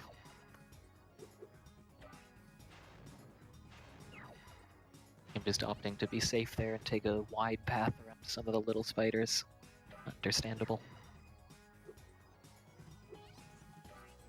I will say it is... I guess it is a little nice to have honey before these, like, levels that you can lose a lot of time on. Just something a bit more chill before you have stuff like the longest level in the game. I can't think of it. It's like Lost Fleet. Yeah, Lost Fleet and Fireworks Factory in particular. You can lose a lot of time on. Yeah, the side areas and frozen altars are also quite fun. Evening in general has like a lot of sort of annoying side areas in when compared with the first two homeworlds. Yeah. That we will start to see some of them eventually whenever Hunting Speedway gets over with. In about 30 seconds. At least the race. Then we have the Hunter Challenge. Yeah, so the Hunter Challenge in Honey Speedway, you are riding along in this little boat thing being chased by a UFO. And yeah, it's mostly an auto-scroller, but if you run into some of the obstacles that you'll see in the way, it makes the UFO get a little bit closer to you, and so it just makes the UFO crash into the lava slightly earlier at the end of the challenge. Small little time save, I guess. But so when you see Nerf purposely running into some obstacles here, it's actually not because he's bad.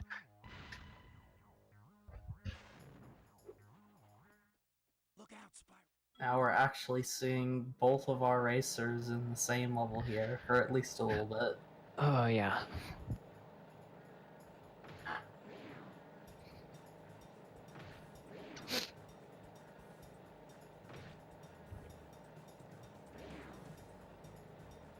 Yeah, you see him running into that rock. That wasn't on accident. Yeah, like he'll dodge most of the obstacles at the beginning, because, like, as a just-in-case thing, I guess, because you can't run into too many. After you run into a certain number, I don't know what it is, the UFO will come and abduct you or something. Yeah. I've actually seen people fail it, like people who are good at this game too. And it's like, okay, I've had enough for today. Yeah. Yeah, that's basically why you'd see him purposely avoid a number of the obstacles earlier on. Just so, like, because you don't want to run into everything that you're going to run into right away, because then if you make a mistake later on, accidentally hit something you didn't want to hit, then the UFO will catch you. Just give yourself like a little bit of leeway to work with. Now we are going into a much more interesting level, Charmed Ridge here. We'll see if he goes for the proxy here. No, it doesn't look like he it. Stopped. The last I heard from him, he was getting too confused working on both routes. Like he'd get confused as to which route he was doing mid-level or something. So he just stopped. So you saw Nerf just go through a wall there. There's a bit of a funny story. Like, that wall doesn't have any collision. The way it was found was completely on accident. The person who found it just kind of flew through it. It's like, well, that's the thing. Yeah, he's just kind of like, wouldn't it be great if there wasn't any collision here or something like that, and he just goes straight through the wall. I don't remember what exactly he says. I haven't seen the clip in ages. But it was Tuval that found that.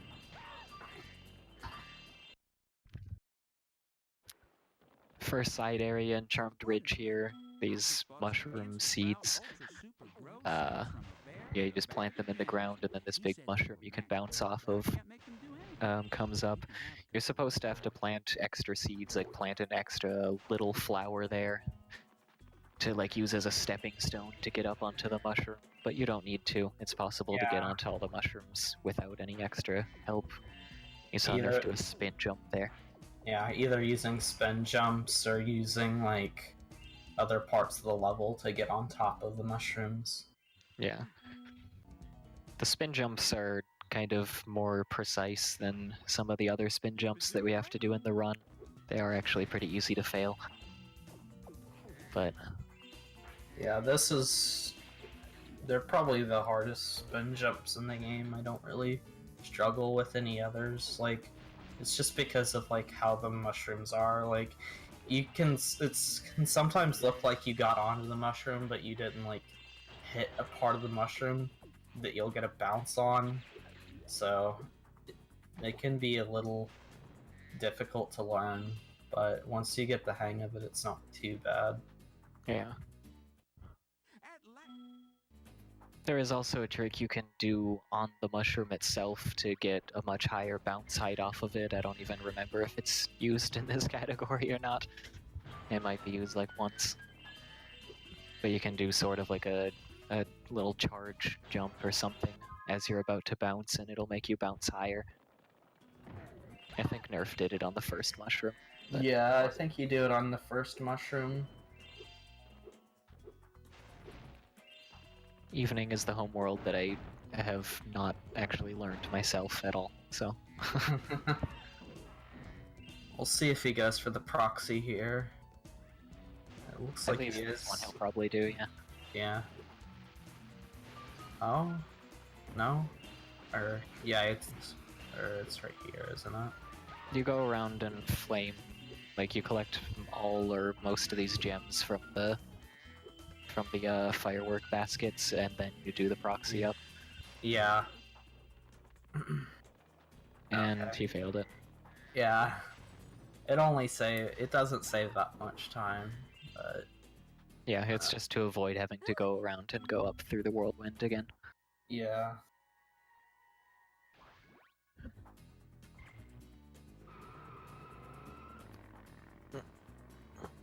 Another cutscene there that you can't skip, you just kind of have to watch them like drive into the sunset.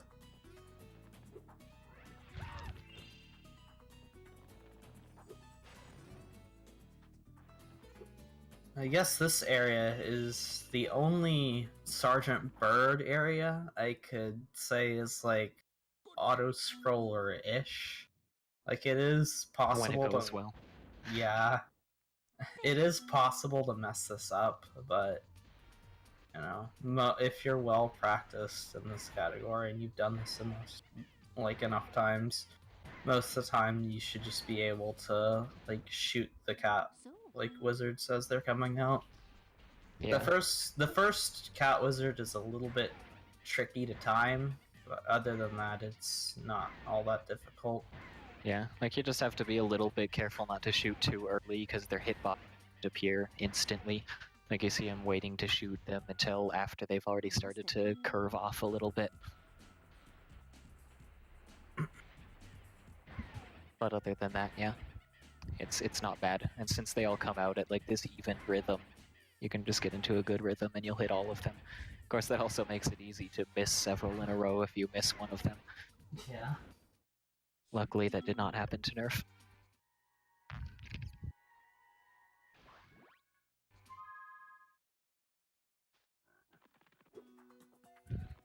And this is another one of the cases where we're doing a route that's based on the mystery jar.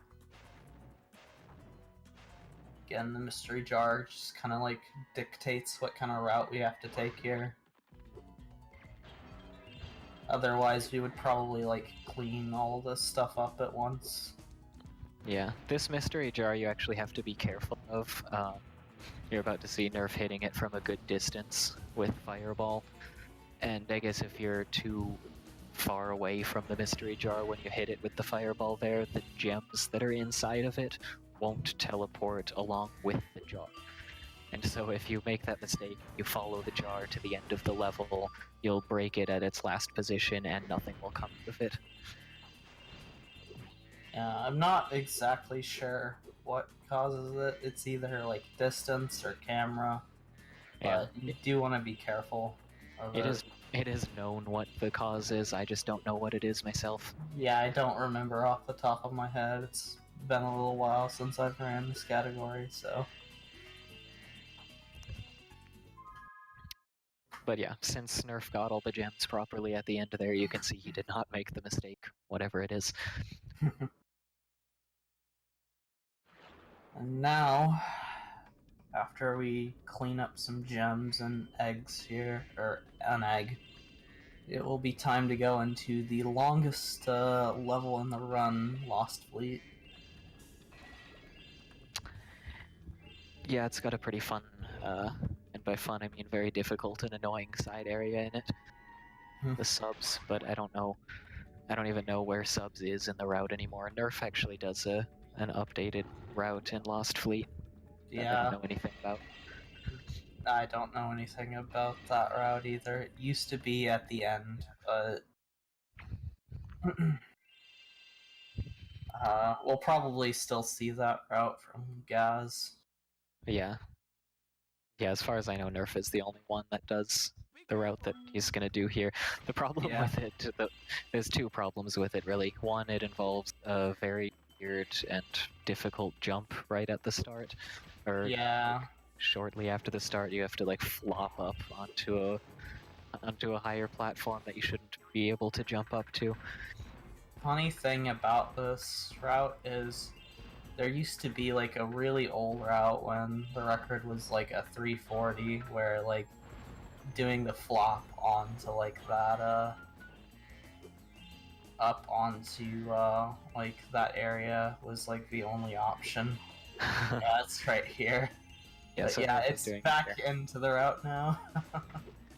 This jump is I don't know, pretty bad. I might just be dumb, but it's pretty bad. It is pretty bad.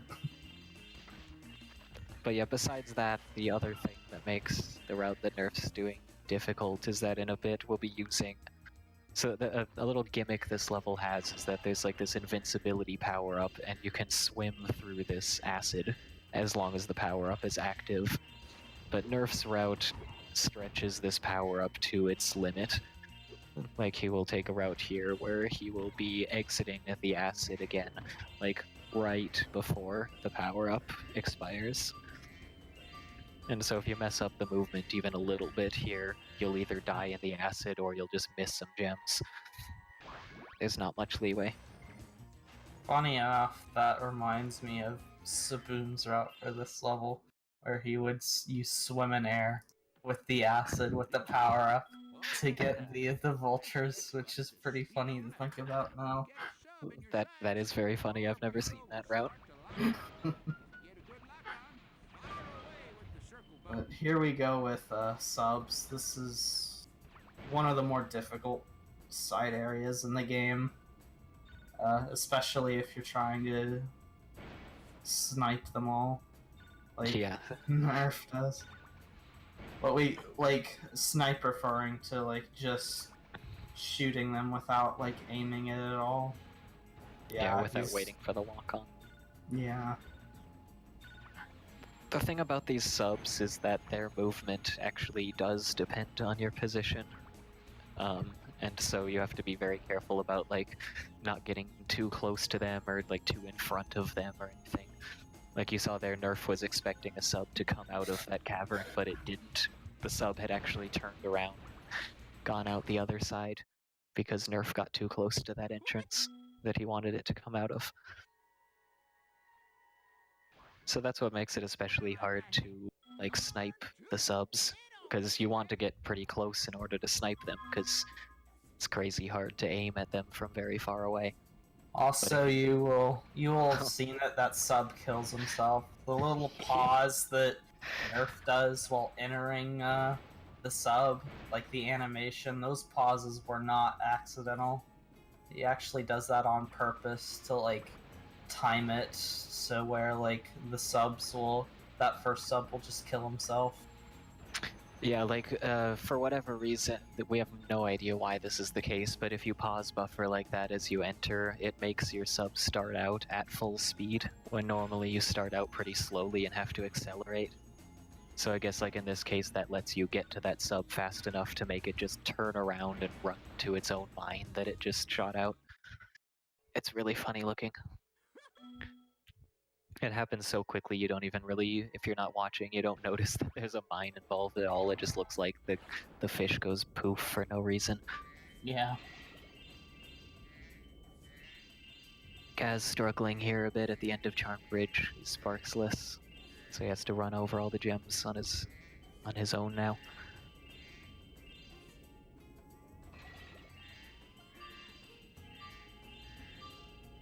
Oh yeah, funny thing there. Gaz, if you might have noticed, just completely ignored an enemy that was down there on the ground. That particular enemy does not have a gem in it for some reason. Yeah. There's a few enemies like that in the game. Yeah, some enemies, they just decided to not give gems, because why not? Yeah, I have no idea. It's really weird, and off the top of my head, the only ones I can think about are that guy and a couple in Frozen Altars, both in this home world, so... Yeah. Maybe Insomniac is just bad at math and they had to remove gems. I wouldn't be surprised if it was some sort of reason like that, but... Yeah, anyway, so Nerf is done with subs now, and he still has a considerable portion of the level left due to the route that he's using. He has to come and finish escorting the end of level guy to the end of level. Has to break open the wall there. Kill some more vultures while he's at it. I can understand Saboom's sentiment of wanting to use swim in air to kill those birds. They're actually quite hard to aim at. Yeah, especially when you're first starting out in this category. You can, like, if you don't know what you're doing, you can, like, lose, like, minutes just trying to get them. Like, if you don't know what you're doing. Once, like, you have done it, like, enough and practiced it, then, like, it becomes a lot easier. Like, you know exactly which click to, like, have on, like, how high it needs to be. Yeah, it's just a lot harder than the ones in Icy Peak, because your projectile doesn't go in a straight line. Yeah. It's actually a solid projectile that falls with gravity and stuff. Oh Yeah, yeah, thank you for the reminder, Toaster. There's also an enemy in Desert Ruins that doesn't have a gem. That's another example. The cannon just goes in, like, an arc. So...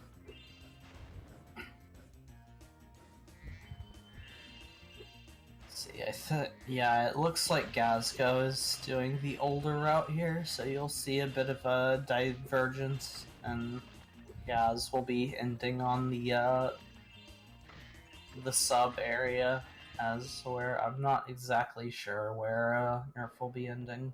I think ideally this route ends upon exiting skateboarding, but I could be wrong. I don't know, to me it looks like he's gotten everything by now. But yeah, so now we have Lost Fleet skateboarding. This time it's an actual race, unlike the previous skateboarding sections. And we have to do this race not once, but twice. That makes it so... well, it's very easy to collect all the gems along the racetrack during the race, since if you really have to, you have 6 laps to do it in. I guess one other thing I'll say about the race, like, even though it doesn't look like a whole lot is going on, like, even, like, the Honey Speedway race, like, I lose, like, 4 seconds to, like, Nerf on these, so it's not like nothing's going on, it's just, like, not the most interesting thing if you're not, like, really looking into, like, the details of what's going on. It's kind of a similar thing here. Yeah, like, there's still, you know, skill involved. You still have to make sure to cut corners well and do tricks in the right spots so you never run out of boost while still cutting corners. Yeah. You do have to be careful. There's a couple places in this track where you want to not cut the corner quite too much, because it's actually possible to miss the invisible checkpoints that you have to pass in order for it to count your lap as being complete. Yeah.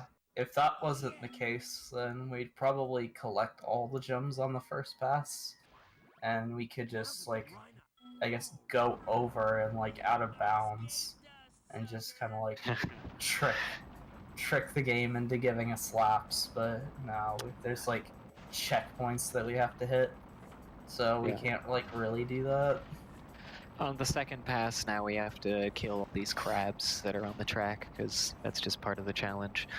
Yeah, we'd have to do that anyway. I completely forgot about that. So yeah, we would have actually do that on the first pass and get all the gems on the second then. Yeah, never mind. I don't even know what the task does, but the task of this particular side area is really something to watch. It like uses the basically, if you saw Gaz just now kind of like fly up the wall like that, it's possible to abuse the collision and do just that, and you can actually get out of bounds and go flying like straight across the middle of this circle, like out of bounds, and you can do ridiculous shortcuts. but it's not really RTA viable to do everything that the task does. Yeah. Definitely not. this race is ridiculous. Oh no, Gaz Like, having a very hard time here. you will have a character coming up that, like, the task does very differently to what we'll be seeing here. And Oh yeah. Since these guys are both on PS2, it'll be a while until we see Agent 9 though, because these guys have the consistent Agent Spyro trick. yeah. So But we don't even see Agent 9, but I guess if you're a robot, the optimal thing would be to just zigzag through the whole thing at light speed, collecting all the gems. Yeah, like the TAS's Agent 9 and Fireworks is definitely a lot faster than what we do. But anyway, we're not in Fireworks right now. We are Nerf missed a gem. Oh no. Oh no. We see Nerf re-entering Lost Fleet right away. I wasn't watching, but I guess he missed something. Oh, he's gonna do the jump again here. This jump is so bad. Yeah, even Nerf, who is a madman, is struggling with it. Yeah, like the idea Yeah, here. he's just gonna take the cannon. Yeah. The idea with that jump, we call it a flop, is where like you jump up into the air. You charge jump up into the air, and then you actually let go of charge partially up, so that Spyro sort of enters this flop animation. And if you're in that animation, then instead of bonking on the wall, you'll kind of just like slide up the last little bit of the wall there. But yeah, it's very hard to actually do on that particular jump. You need a very good flop.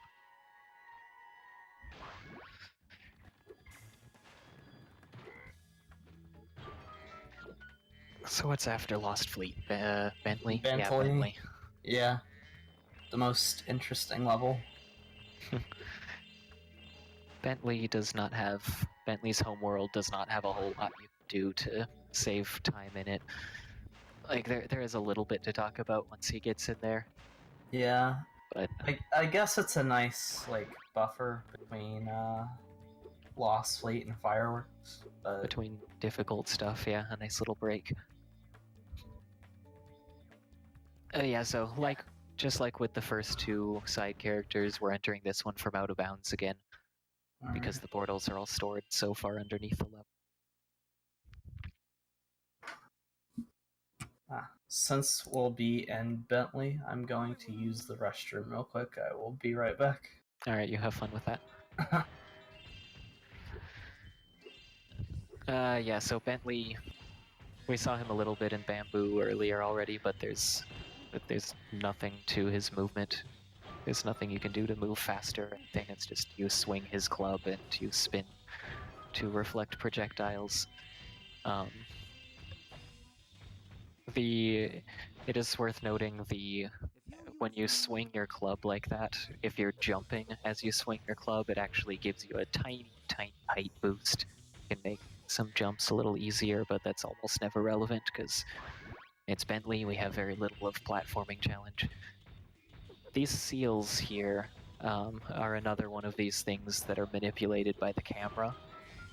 So Nerf is trying to have this last seal on camera for just the correct amount of time so that that last snowball there lined up perfectly. Like as soon as Nerf got to it, the snowball was there ready to be reflected. So that's a little time save there, instead of having to wait for the seal to come back. In the case of that gong, it's faster to spin jump up there. Yeah, like both Bentley and probably Sheila as well, although there's no reason for it. They can spin jump just like Spyro can. Exact same thing, you just face away from the platform and then spin around and you get a little extra height. In that case, it was faster to do that instead of reflecting the snowball that the little guy throws to you, whatever his name is.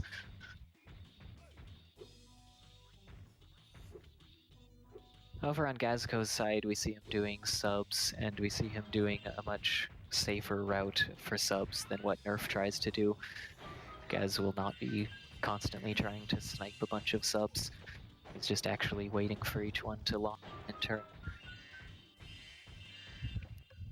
This would be the route that most people would do.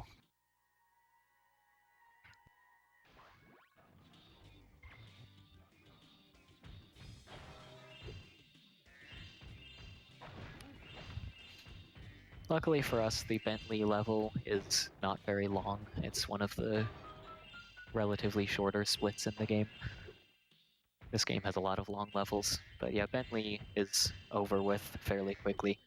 Nerf is already right at the end here. Just a little bit, like, what, 20 seconds more or something.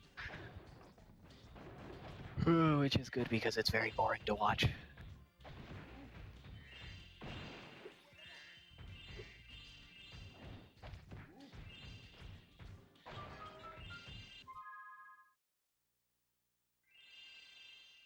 The movement Gaz is doing here at the end of Lost Fleet, at the end of the subsection, I mean, where you collect all these gems and the power-up, is pretty tight.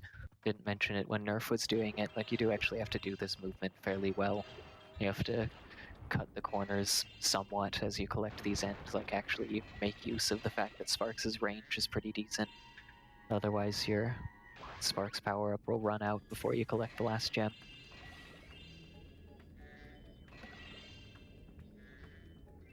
But yeah, so with Nerf out of level, he's entering Fireworks now, one of the very easy to lose a lot of time in levels here.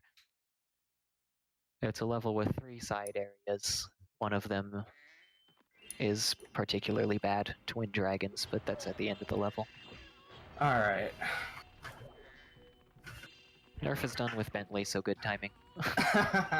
Yeah. I was just saying, thankfully it's not a very long level. So funny thing about this earlier section in Fireworks, a lot of these ninjas don't have gems in them because they're another type of infinite spawning enemy. There's these crates that ninjas spawn out of, and the ninjas will just keep coming if you kill them. Yeah. So some of them don't have gems. Yeah, that ninja one over there, you kind of you have to like be careful with your flames in this level because the ninjas will like avoid them, and if you like, you can be like really far away from the ninjas and they'll still like roll away like that if you flame too close to them. It's the only part of the level where that really comes into play, but kind of something to be mindful of. Yeah, they are ninjas. They are actually capable of dodging stuff, amazingly. Amazingly. Unlike anything else in this game. It's part of their job title. Couldn't call them ninjas if they couldn't dodge stuff.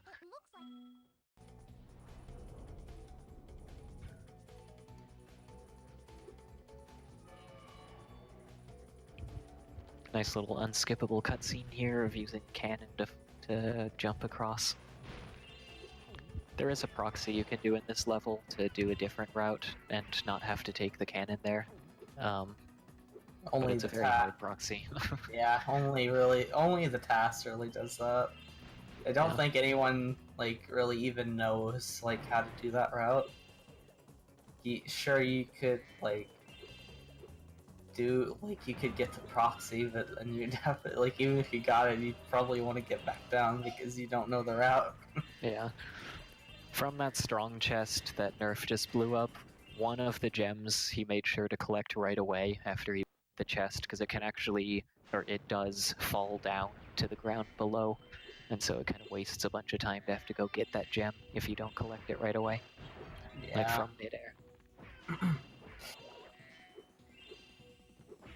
Other side area. This one is pretty straightforward, like just kind of like this little maze that you go around, getting all the gems. It's just like the regular part of the level, it's just kind of a maze.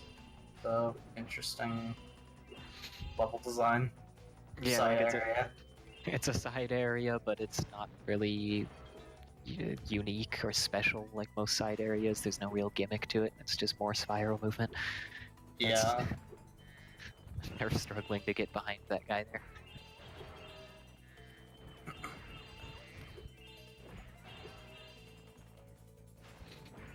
Yeah, like I was saying, that enemy trying to avoid the flame. That's why we can't really change. Like, the ones with the baton, anyway, we can flame charge, like, the ones that are holding the gun. They don't, like, avoid the flame at all. Right, yeah. Now, go ahead. ahead, you can explain it. Alright, so the challenge that we're about to enter is an Agent 9 side area. So A, that means that usually we should have to have Agent 9 unlocked, but just like with every other thing, the portal extends higher. And now you'll see him taking control of Spyro. That pause that he got there, normally it would be a frame perfect thing, but it's actually possible to do by unplugging the controller, hilariously enough, to make it consistent. Yeah. But yeah, so getting that pause makes it so you can escape Agent 9 trying to talk to you in that little mini room. And then you, It used to be something that we, like, would try to do, like, we would mash the pause button, but then, like, someone just accidentally found it. Like, oh, you can just unplug your controller. yeah, It was pretty funny. It was pretty funny when it was found. Well, yeah, it definitely makes this a lot easier. The sad thing here, so this game, both of these guys are playing on PS2, but it is actually optimal to play on PlayStation TV. It has faster loads. It's not over the course of this 3-hour-long category, it's less than a minute difference, but it is still enough to make it so that PS TV should be optimal. However, this unplugging the controller method here doesn't work on PS TV. And so, if you play this game on PS TV, you'll still have to do this section as Agent 9 a large percentage of the time. Yeah, unless you're just a god at fucking mashing. Timing a frame perfect pause, yeah. Yeah, mashing, like, the pause button, which has, like, the worst thing to, like, try to mash with. Like, it's a rubber button, like, it's not exactly great for mashing. Yeah, I mean, if you're on PS TV, then you'll probably be playing with a DS4, so you'll have that other weird, like, options button next to the touchpad to be mashing instead. Either way, it's a bad button to mash. Yeah. In my case, I would just try to figure out what the timing is and just try to get a tight pause on it.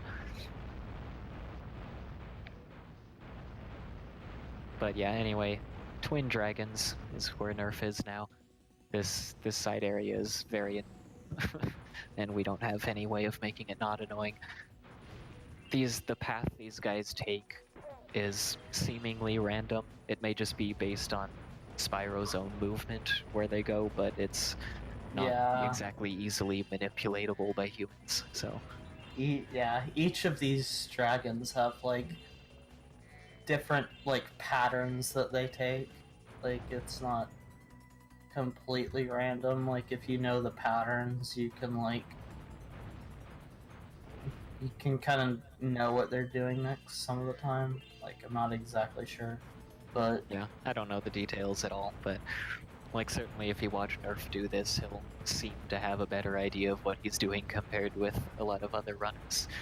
Like, clearly there is still some knowledge and skill both involved here. But it's a very annoying challenge no matter who you are.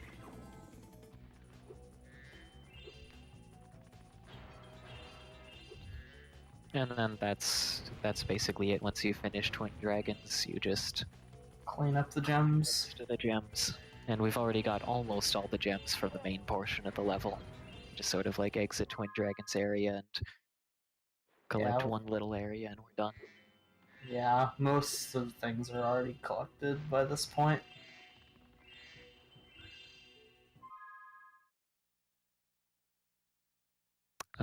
What's next? Frozen Altars. Another level with some very annoying side areas. Yeah, I'd say out of all the hubs that this one right here, Evening Lake, is probably the hardest, just because of like how hard a lot of the side areas are. Yeah, like, cause both of them have seemingly random elements to them. I don't have a clue how boxing works. But... Boxing hype. Yeah, you can be hyped for boxing if you want to. I don't think anyone else is hyped for boxing. I'm hyped when I get like a 13 boxing too. We can hope that one of these guys gets that. Yeah. We can hope. But yeah, the main platforming part of this level is fun movement, but it's just the side areas make it pretty bad.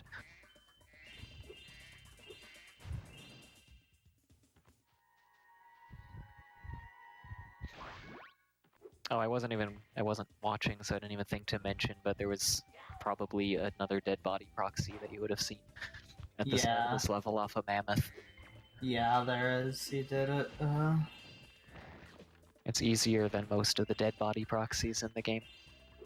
You have like quite a bit of time to time it, because the guy's body just like sticks into the ground when you kill him and he sits there for a while.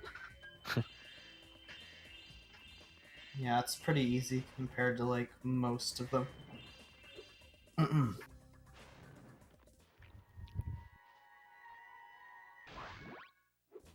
Alright, now it is time for boxing. So the way boxing work is punching is the or like the normal like quick punch is like the fastest way to do that, and you're seeing it right here, but the reason is like when the Yeti tries to block, for whatever reason, if you like hit him like while he's trying to block, it does double damage.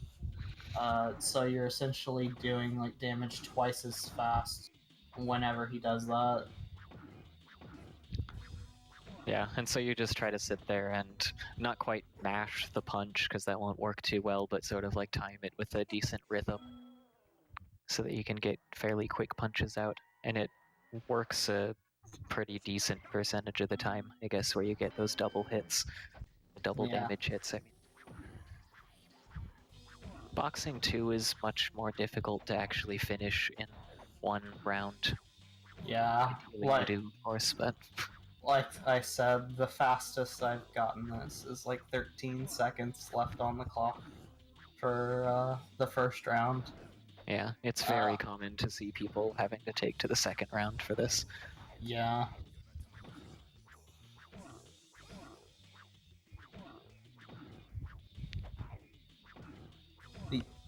The Yeti just has a lot more health too, so...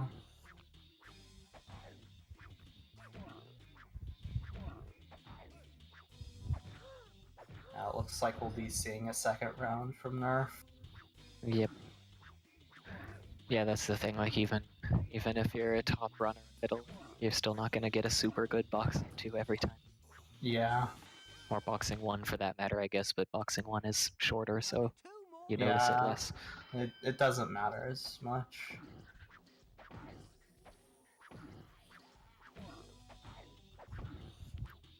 The main thing that makes it bad is, like, the Yeti's health, like, refills a bit in between runs. Yours does too, but it's, like, really bad because you have to, like, redo it, like, some of, like, what you've already done. Mm-hmm. Yeah, so that's one bad side area down with, and then we have another bad side area shortly afterwards. A little, not as bad, but a little randomness-filled minigame called Cat Hockey. I wouldn't say it's that bad. It's either you're really good at it or you're not. It's what it feels like to me. Yeah, probably. Again, I haven't personally worked on anything in this entire homeworld, so I cannot speak with authority. Yeah, SHM is probably right here, probably better than at Spyro 2 Hockey. Definitely better.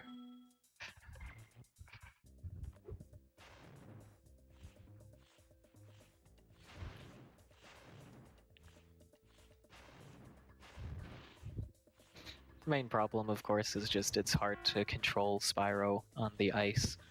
Yeah. Like, if you're moving in one direction, of course, your momentum won't let you turn around instantly. Guess one annoying thing is that unfrozen cats can just kind of push around frozen cats. So if like one comes like unfrozen, then like that's like in front of the other one, that can sometimes be a problem. Yeah, and then it just gets in your way. What the heck was that guy doing? The NPC was all the way over at our own goal. Trying to steal the cat, Thanks for I guess. That was really funny. Yeah, you just saw Gaz there doing the proxy that we were mentioning earlier. Yeah. That's one that I would be surprised if either of them failed it. It's considerably easier than the other ones that they failed earlier. Yeah. Or just didn't go for in the first place, whatever.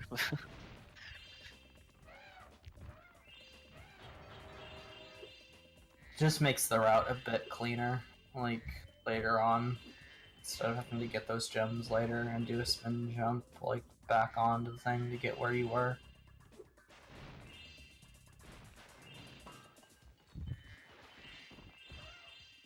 Yeah.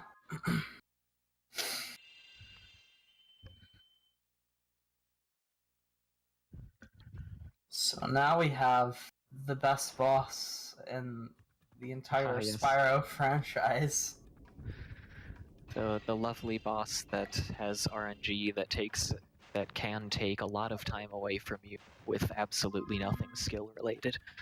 Yeah, so you know how we were talking about in the Sparks levels, how all the power-ups do like the same amount of damage? Well, this applies here too, but the power-ups you get there's two of them, and the one you get is random. You can either get 50 rapid firing like red rockets, or one big green rocket that kind of homes but not really. It homes, but it homes in for a limited amount of time, so if you shoot it at an unfortunate timing, it'll just like kind of follow Scorch and flies around the arena and just never hit him. But yeah, so Nerf was lucky, he got red rockets first. I mean, it's a 50-50 thing, so it's not like it's not like this is amazing luck or anything, but yeah, it's possible to get multiple green rockets in a row, and that's just horrible when you do. The other bit of luck here is the spawns. You don't want him to spawn enemies. You want Scorch to just like do that fireball attack where he like holds his wings together and just releases them out. So like getting all fireballs and red rockets would be like the best RNG for that fight. Yeah. Yeah, like in that case, I have his stream up where he has splits up, and he still lost 6 seconds in that level despite having red rockets first. So like the enemy spawns still also make a notable difference. Yeah.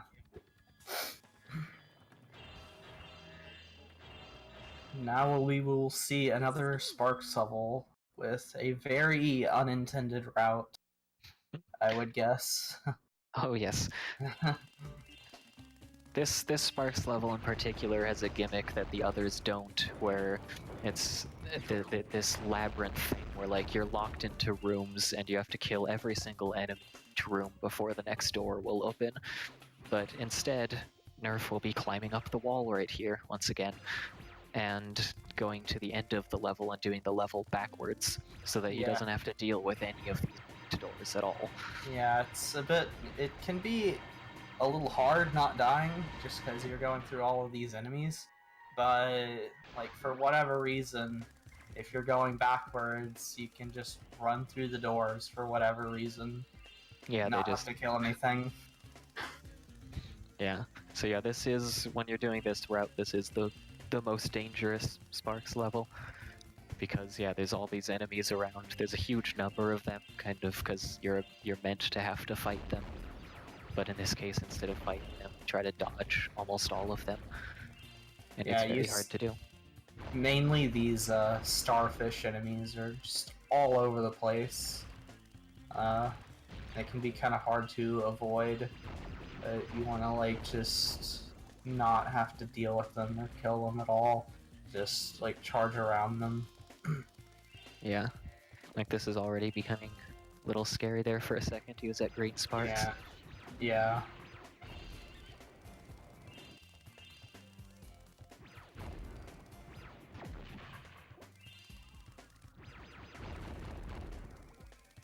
Gazco over there having fun with our favorite little hockey minigame.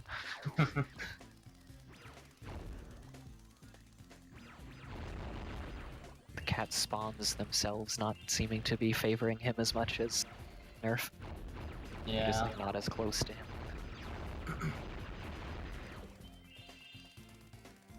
And yeah, fun little thing there that I don't think we saw Nerf doing. You can freeze the NPC as well to stop him from doing stuff for a while. Yeah, only really useful if like he comes into your territory, so to speak. Yeah. Which he seems to be very aggressively doing right now.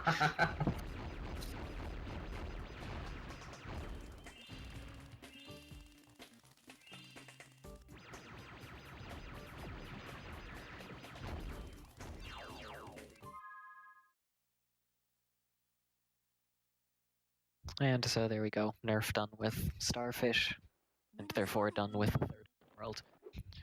The power-up that Zoe gives you in this case is an extra hit point. What? Oh no. Did he miss something? Yes, he did. In Enchanted Towers. Okay, that's interesting. Yeah. So will probably be visiting back there. Yeah, he will be visiting back there later before he goes into kind of the secret level after you've collected everything else, like in the main levels of this game. Yeah. It's like if you miss gems like this, the optimal thing is to not immediately go back. Like Nerf just noticed that he missed the gem, but he's not going back to it right away. Because after you beat the 4th Sparks level, you get the ability to warp back and forth between levels that you've been to. Yeah. And so that'll save him the extra movement. Optimally, you would be going back right after the Agent 9 level, since it spawns you like right where you left off when you come back. Alright, that makes sense. Because yeah, like after the Agent 9 level, the next thing you want to do is crit, and that portal is very, very close to the start of this homeworld. But yeah, anyway, unlike the first 3 homeworlds, we're actually going to be doing the boss first this time, because we want to do the Sparks level as soon as possible. Besides the warp power-up, it gives you another power-up that's actually very useful for us. Yeah. And this is something that we used to think was RNG. Well, it kind of is, but there's like specific patterns you have. Like, the pattern is like set, like once you enter the level, like this is like the cannons you're gonna get. Like this is where things are gonna spawn. Yeah, like at the start here, 3 cannons always spawn. There's 5 possible places they can spawn in, and which 3 of the ones spawn determines which one is going to fall. Like you saw Nerf already standing directly in front of the one that was gonna fall. He knew. That wasn't just luck, that was absolutely knowing for sure this cannon is going to fall. It was predetermined. And we even know so far as things like, you know, based on which cannon it is first, Source will take a different path as she runs away. That was a bit unfortunate there. Oh, you may still get it. What we're going for here is a trick that, well, we just go for UFO skip. Yeah, it looks like he got it. The UFO is rather slow, so we do some tricky things with the cannons and tanks here, like hitting the sorcerers a specific amount of times to just skip getting on the UFO entirely. It saves quite a bit of time. Yeah, you have to trick Agent 9 to shoot down another tank, even though he's supposed to only give you UFOs at the end. But yeah, so that's that. with that knowledge in mind, the fight has become much more consistent than it used to be, at least. Yeah. It's still a difficult fight, but Yeah. now we have yet another Sparks level. This is the final Sparks level of the game. We'll be going out of bounds yet again quite a bit here as well. Yeah. The gimmick of this level is we're supposed to chase down like these bugs with keys, but we can just kind of go out of bounds and ignore them. The funny thing about it is these bugs are supposed to chase you like once you get into there, but those bugs, like ladybugs, for whatever reason, they just kind of stand there if you don't like unlock the gate. Yeah, it's like they're specifically programmed to trigger when the gate itself is opened. So they just sit there being like, yeah, whatever, we don't care that this guy's here. We don't get paid enough to deal with this.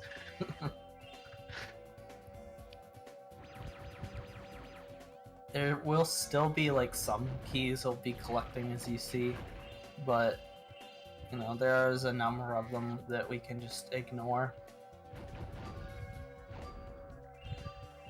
Yeah, like in this case, it's definitely faster to get the keys in order to unlock these tiny little, like, cubby holes on the side here. Because Yeah. otherwise you'd have to out of bounds to get in, and then out of bounds again to get back out. You saw him opening that gate right there and like getting the key for seemingly no reason, even though he's like, since he's going out of bounds right here.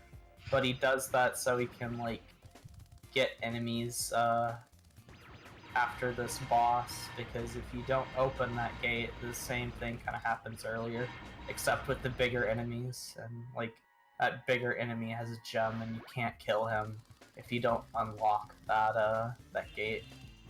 Yeah, it's the weirdest thing. Like, not only does the enemy not quite trigger properly, that enemy that he just killed there, but you actually can't even kill it. I don't know how in the hell that's programmed, but yes, that's what it does. So you have to be careful of that.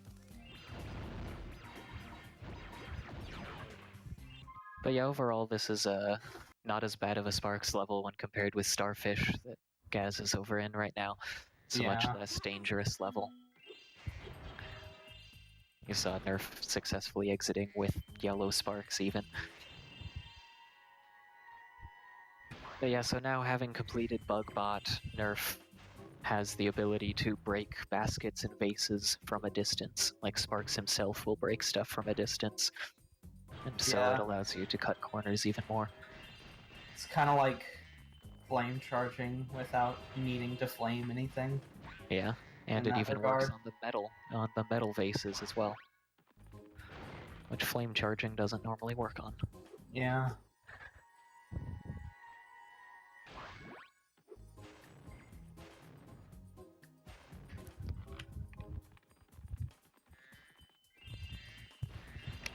Now this is the reason, like, part of the reason we do Sorceress first is to get the power up from the Sparks level, but we also can get money bags right away too. So like all of the things that you would normally have to pay for, like money bags just isn't even there anymore for it. Yeah, moneybags no longer exist from this point on, in Nerf's run anyway. And Yeah. Also the other nice thing there is that if you don't do it this way, there's normally a thief that you have to chase around the homeworld to get an egg. And we also removed the need to chase around that thief as well. It's like the thief just got replaced by Moneybags himself. Yeah.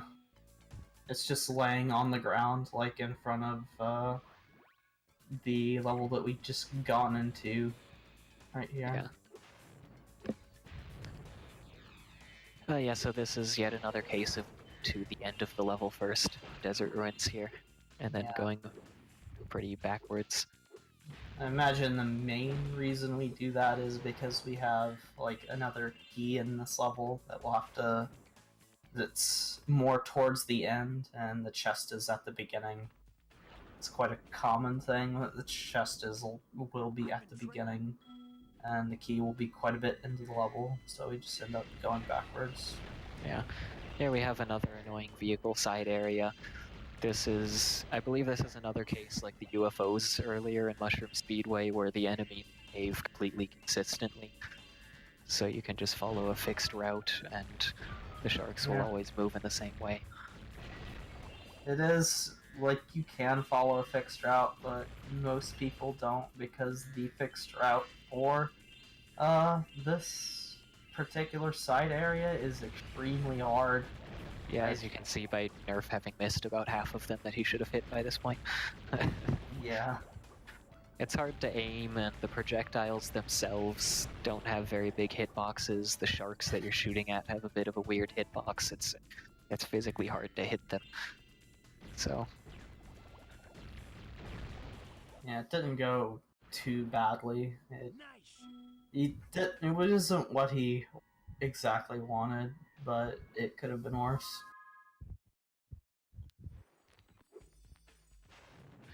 Unlucky timing on Gaz's part there in Sorceress. He got shot by a fireball as he tried to jump on a tank. Yeah. And if you get hit, that just makes the vehicle disappear, and then you have to kind of sit there and wait for Agent 9 to shoot down another thing. Sometimes he'll take a while to do that.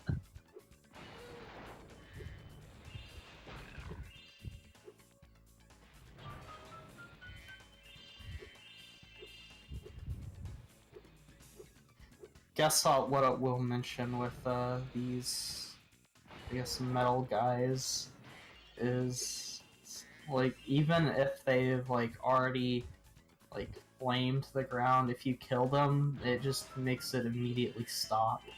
So, you can just kind of, like, bonk into them, even if the ground is like that, and, like, will have stopped, no matter what, like, no matter where it is in the cycle. Yeah, so on Gaz's screen now you can see UFO being used, and you can see like this is clearly considerably slower and more awkward than using the tank. So this is why we want UFO skip. Like it's not horrible, but that thing is awkward to aim. It's also just slow. Yeah, because you have to like you can't just like stop in one spot. You continuously move forward, so you have to circle back around repeatedly. It's also the last Sheila section of the game. It's the only thing to note here is it's 2D, I guess. Yeah, it's very unusual in that regard that we have an actual just 2D side scroller. This is not a common thing to see in Spyro games. This is not Crash Bandicoot. Yeah. So yeah, very almost to the point of being trivial. Very easy side area there. Yeah. We'll see him damage up here to like get back up.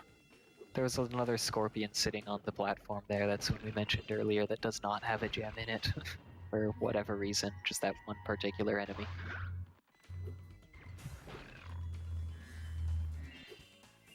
What is that background noise?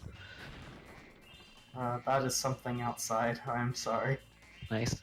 Well, can't do anything about it. Not your fault.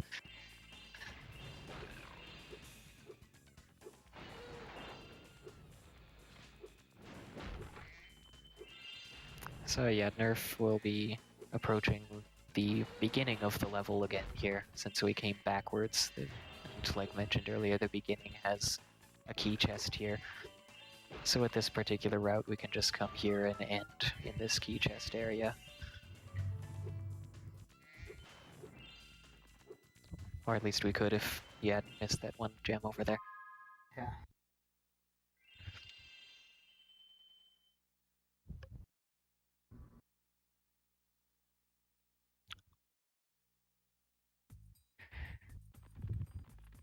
Now this is the first instance that we will see of Agent 9. As we mentioned earlier, he has a bit of interesting movement.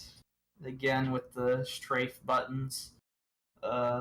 Somewhat similar, like, kind of the same concept. like Sergeant Bird, just abusing the strafe buttons to do unintended movement. In this case, it's just a much more significant abuse than how it is with Bird. Yeah. So yeah, he'll start to see it a decent amount here after Nerf shoots these Rhinox. Yeah. You just you hold one of the strafe buttons and mash the other one, and kind of move ridiculously quickly. But the thing is, in order to gain speed in the first place, you have to be holding a diagonal. You can't just like hold straight forward, so it makes it even harder to actually control the movement. By far the hardest thing to control that we do in this game, that's for sure. Yeah, and you're seeing Nerf trying to do a bit of a manipulation of the camera here to manipulate like where these guys are spawning. It's a small optimization since you don't like have to like be guessing where to look right away, but worth noting. Yeah, unfortunately the manipulation did not go too well. Like ideally you would have all 6 just kind of show up one after the other, right in a row, left to right, close to each other. Very conveniently, but just a little thing. The second phase of birds that's about to start coming out here, you can shoot a whole bunch of them as they're still, like right as they're coming out in midair there, so that you don't have to follow them around the room. Nerf makes it look easy, but it's actually quite tricky to get. Yeah, like in Agent 9 levels, you can hold down the fire button, I think, and Agent 9 will just keep shooting repeatedly, but the timing doesn't actually work out very well. It doesn't sync well with those birds coming. So it's kind of hard to actually hit them.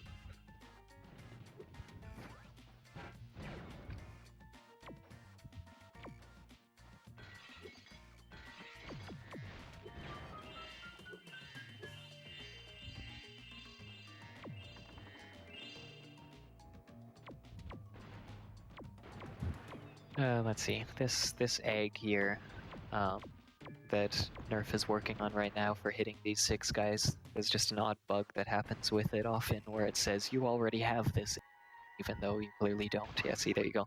You already have this egg, Tony. I don't know why it does that, but it happens almost every single time, as from what I've seen.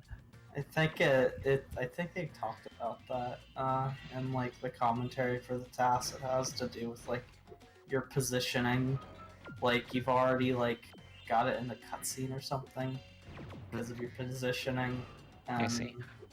So the game like already thinks you have it. Like don't quote me on that, but it's something like that. If it was something like that, then that at least like makes some sense, because I mean, it makes sense why it would always happen, because people always walk like right up to the edge there. Always position themselves pretty much the same every time.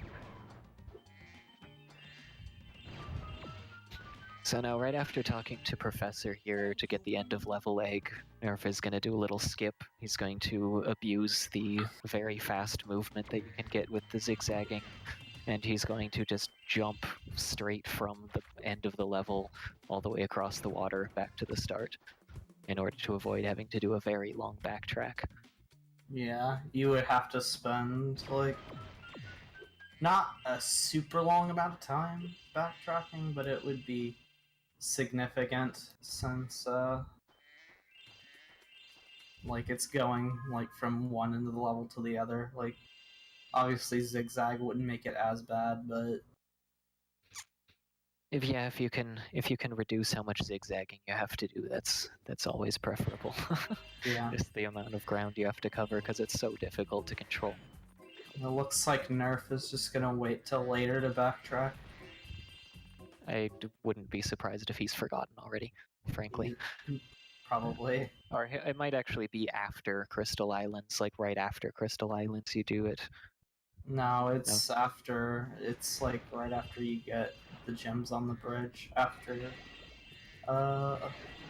Agent 9. The one that's like close to the bridge, because that's where you would spawn. Well, we'll see after Crystal Islands if he remembers. It's a very easy thing to forget about because missing gems like that is not really something you're going to see in regular runs from him. It's not a common thing to happen to top level runners.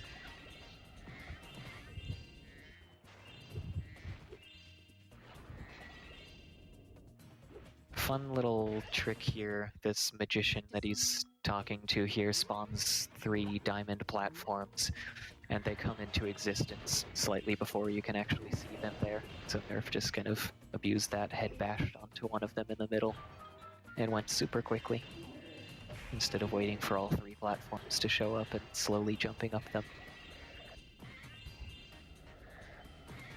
You also have another instance of swim in air here. He does it very quickly and makes it look free, but it's not. There's actually like some timing like you have to do with the wave. You just seem to get the right cycle and be able to do it right away. Yeah, like the water in this game in general, it's kind of hard to see, but it rises up and down very slowly. And that little bit of height difference can make a difference when you're going for some of the swim in airs. So you have to be mindful of that. It's the main thing that makes some of them more difficult than they look. In particular, this one and bridge swim.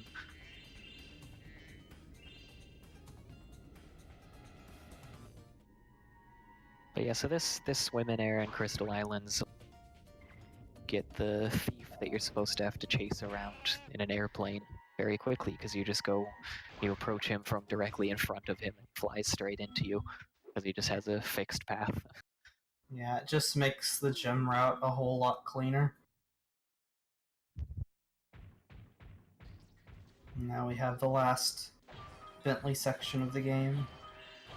A little mini game here where we guess bonk moles on the head or collect the gems while we're doing it. A light tap on the head should sort them out. This little mini game right here can be surprisingly hard to optimize, especially for like newer runners.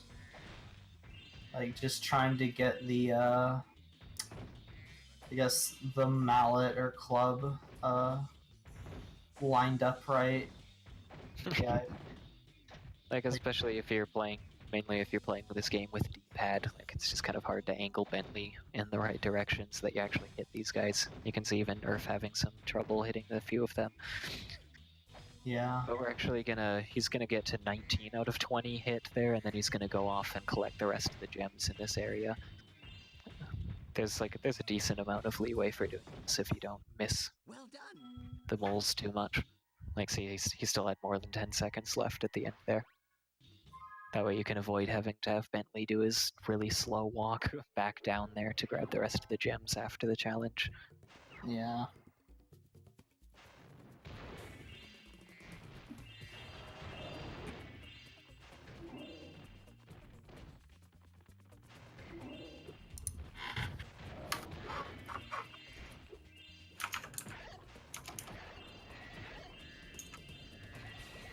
Oh yeah, so right at the end here, before he talks to the end of level guy, there's a gem very high up that you have to use the super power up to get to. And so he's just like doing good movement so that he could collect all those other gems and other stuff and still have plenty of time left on the power up. The end of level guy himself is very weird though. His trigger zone is extremely large. Like Nerf actually just triggered the guy from up there on that tall platform. Yeah, what you aim to do is like trigger him in a position where you'll like go into the portal right away.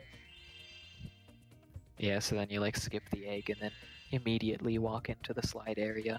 But not really skip it, but collect it and then just go into the slide area. Yeah. This slide is also can be a little tricky to actually collect all the gems off of it in one go. Yeah, you slide too fast for sparks to get all of them. There's especially one area in particular, like in the middle, there's this big long row of gems, and if you're not sliding down them like and directly like getting all of them with Spyro, then you're like almost guaranteed in this one. Yeah. Oh, this is where he's going back. Okay, so there we go. From the end. I guess it's to avoid an extra load into the home world, I would guess. Yeah, that actually makes sense then, yeah. But yeah, now he has to figure out where the gem is. I wouldn't be surprised if it's one of the flying boogers. Yeah, that would take a bit. It's by far the easiest thing to miss a gem from in this level, so it's not surprising. But yeah, it's also the most annoying because now you have to go all the way back and get Bird. Yeah, looks like what he's doing right now is going back to get Bird.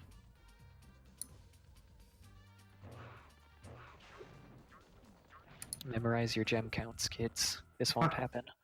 I'm ready to. It's good to be back at it.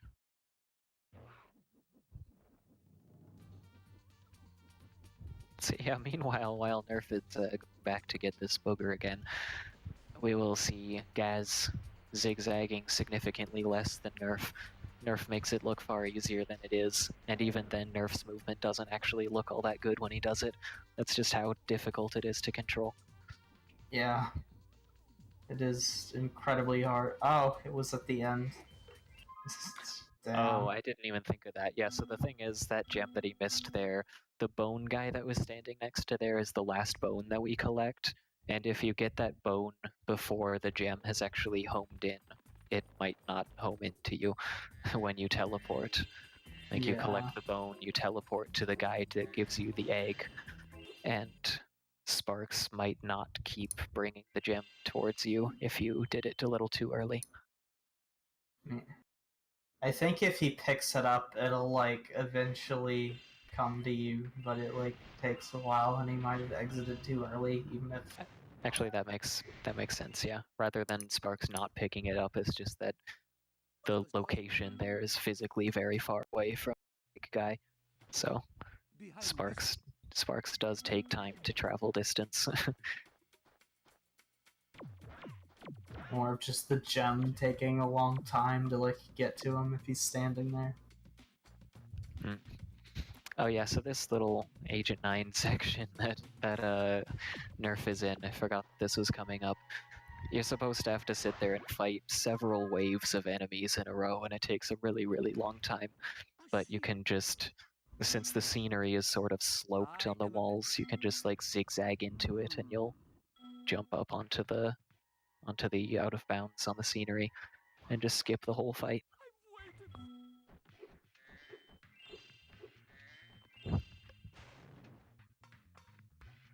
Also, just seeing Nerf kind of avoid sliding down this altogether. A little optimization. Yeah, it's definitely faster to glide in a straight line down there like that rather than going around the curved slide.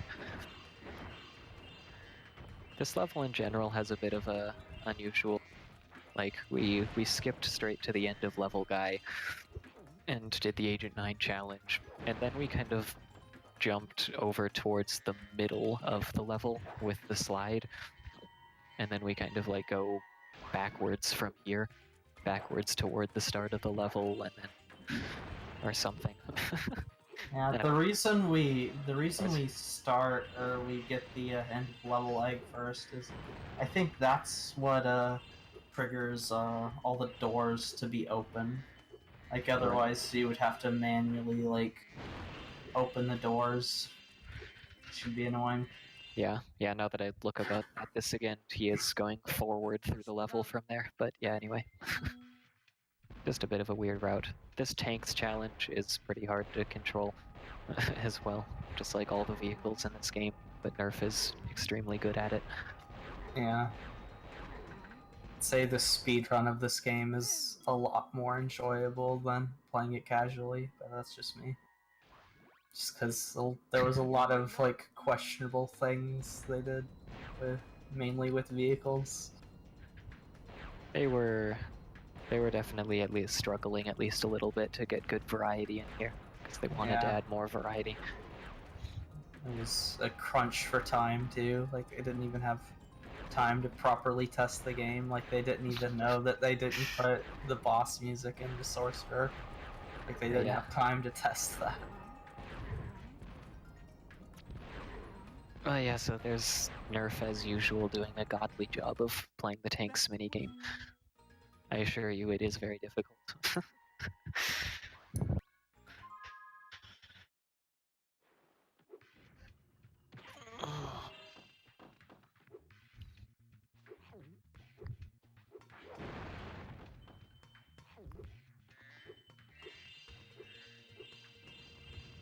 So a thing that throughout Haunted Towers we need these little snowball-looking bombs.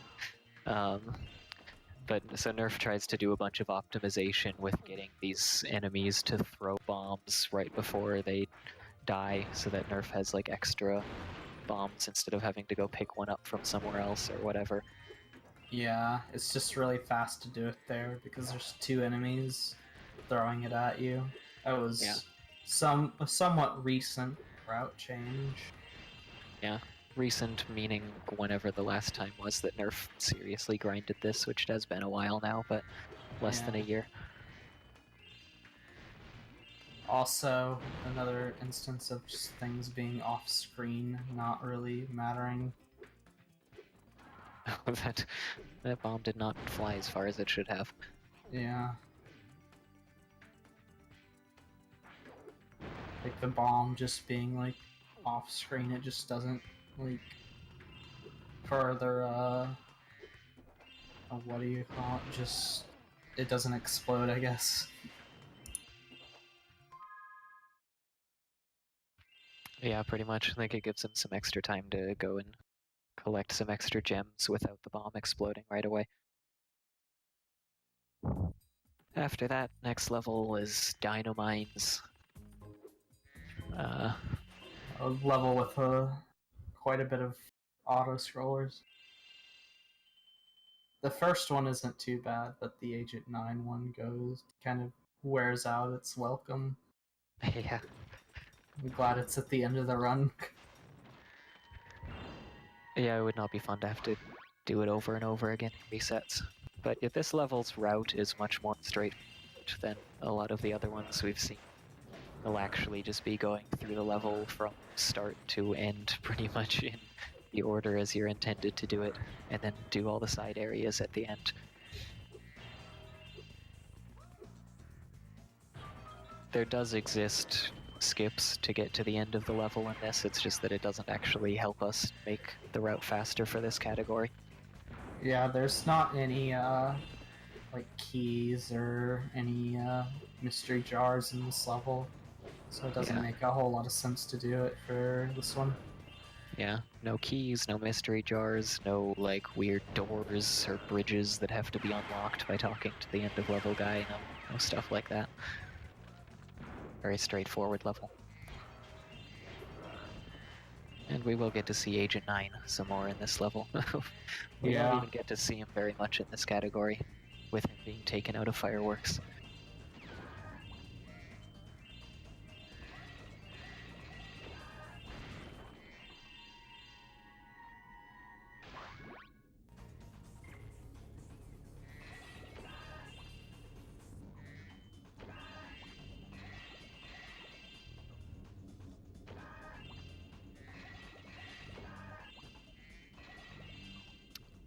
Good, looks like Gaz also got all the gems on the slide the first try.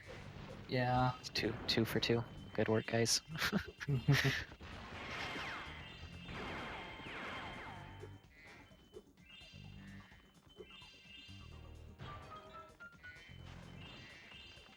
Also, you'll notice, like, with that cactus, like, he just kind of, like, charged through the gem without getting it. A lot of the times you'll have to, like, wait for the gem to be, like, in a certain point of flying up before you can actually collect it. Yeah, it's like it doesn't get a hitbox and the instant it appears on screen takes a bit. It's actually the same problem we were talking about earlier in the Sparks level, with some of the gems that spawn out of some of the things you kill in there, where you have to wait for a second for it to hit the ground before you can collect it. And now Nerf is in another auto-scroller. It was like the wind tunnel at the start. or close to the start of the run, except now we can go up and down, and there's quite a few more obstacles. But if you know what or like where you're going and what you're doing, then it's not too difficult. Yeah. Most people usually find this one actually easier than the first wind tunnel that was in Seashell Shore, because this time you don't have to try to actually aim for killing enemies. Yeah.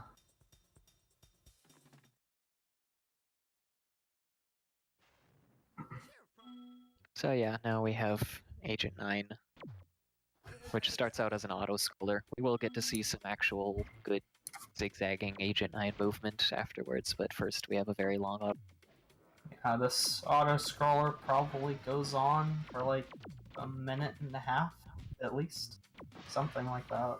Feels like longer, but yeah, I don't know. It's quite long. I think it would be probably better to call it like a pseudo auto scroller. It is possible to save and lose time in it pretty easily in small increments, because Spyro, or I mean Agent 9 won't move on until you've killed the enemies that are on the screen. Yes. So the faster you kill them, the better. It is like very negligible though. Like generally you'll be killing them like really fast if you're like at Nerf's level, or at least at a high level. Yeah, as long as you know where the enemies are spawning, the order they spawn in, you're fine.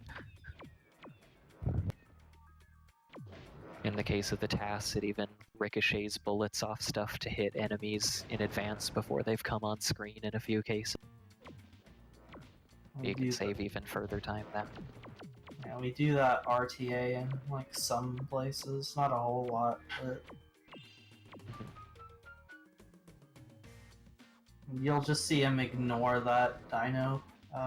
He generally gives you a life, but it's faster to just watch him like go off the screen than to actually shoot him. Yeah, like if you shoot him, then Agent 9 won't move on until that dino's body disappears. So unless you hit him instantly, you're probably going to be losing time to that. Which is fine, because we don't really have much of a need for sparks at this point. Like, there's no more danger in this level. The next level is a speedway, and then after that we have finally super bonus round, where we just need like 1 damage abuse, and otherwise health doesn't matter. Yeah, as long as we have sparks. Yeah. Shouldn't really be taking damage a whole lot afterwards.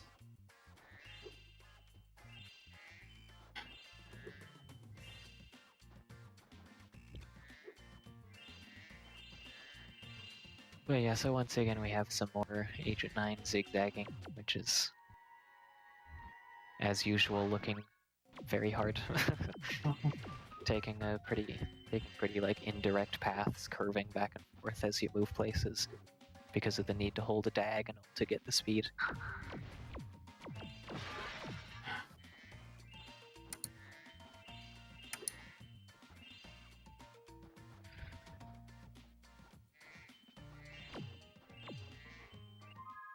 Not to mention that the shoulder button in general is just not a fun thing to try to mash a bunch, but that might just be me. I don't think it's that bad. So that's it for Dino Mines. Yeah, now we just have Harbor, and at least for Nerf. Yeah. Gazco just trailing behind at this point. Which is to be expected. This is a very, very long category, and yeah, which means there's like just a very large number of little things adding up over time. Yeah, when you compare. Yeah, go ahead. I was just gonna say that Gazco is very good at this category, but Nerf is just an insane man. Pretty much, yeah. Like, because as you've been watching, Gazco is not at all bad at Spyro by any means, and yet the difference in PB between these two is still over 10 minutes. Like, things just add up so quickly in a category this time. so many tiny little optimizations that most people won't bother to try to do because it's a long category, but they make a difference. So Nerf starting the final speedway race of the category. Not as boring as Honey Speedway, at least we're at a faster flying speed now, but Yeah, I actually kind of enjoy this race. yeah, I think if I were to order them, this would be the second best race in the category. Mushroom being the most interesting one. Yeah. No, I think these races are like start to become more enjoyable at higher level because you actually have to focus, try to save time, and not just like be like whatever, it's a race. Yeah, so pretty much like with anything, anything that seems to be easy becomes a lot more interesting when you actually care. Which almost nobody does in this category, but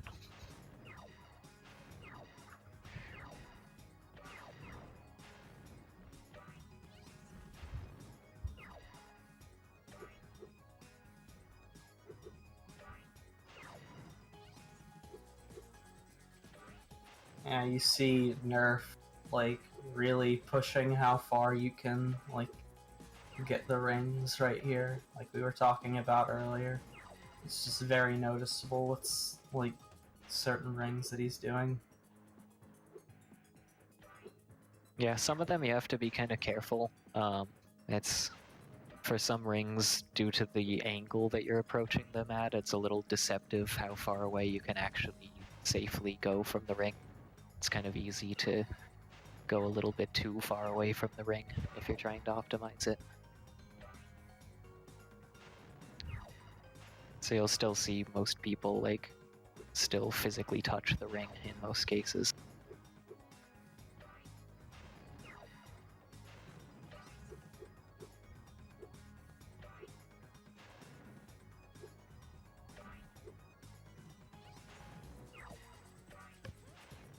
But yeah, judging from where these guys are at right now, it looks like overall they are both of them having relatively good runs for themselves. Like if Gaz is just one level behind right now, and Nerf has not been doing that bad. Yeah, it's not bad for Oh, that was Gaz just head bashed on that crate, but it didn't break at all. The head bash just hit it, and it's like, yeah, whatever. Yeah, I think it has to do with like your positioning of like where you hit it. It can be kind of dumb, but I've had that happen before. It's very rare. Probably some stupid like pixel perfect-ish type thing. Yeah.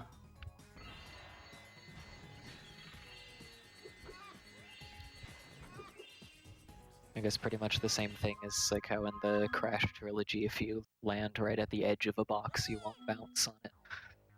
Probably something similar. Just hitting a very specific spot makes it work. Yeah. Anyway, Nerf about to do the Hunter Challenge here, which is another auto-scroller, but this one has a little glitch that can happen on version 1.0 of the game. Yeah. Call it ring glitch or lap glitch, whatever you want to call it. But this UFO that you're chasing spits out all these rings that you have to go, but sometimes it just won't spit out a particular ring towards the end of the lap, and you'll have to follow it around an entire lap around the course. Yeah.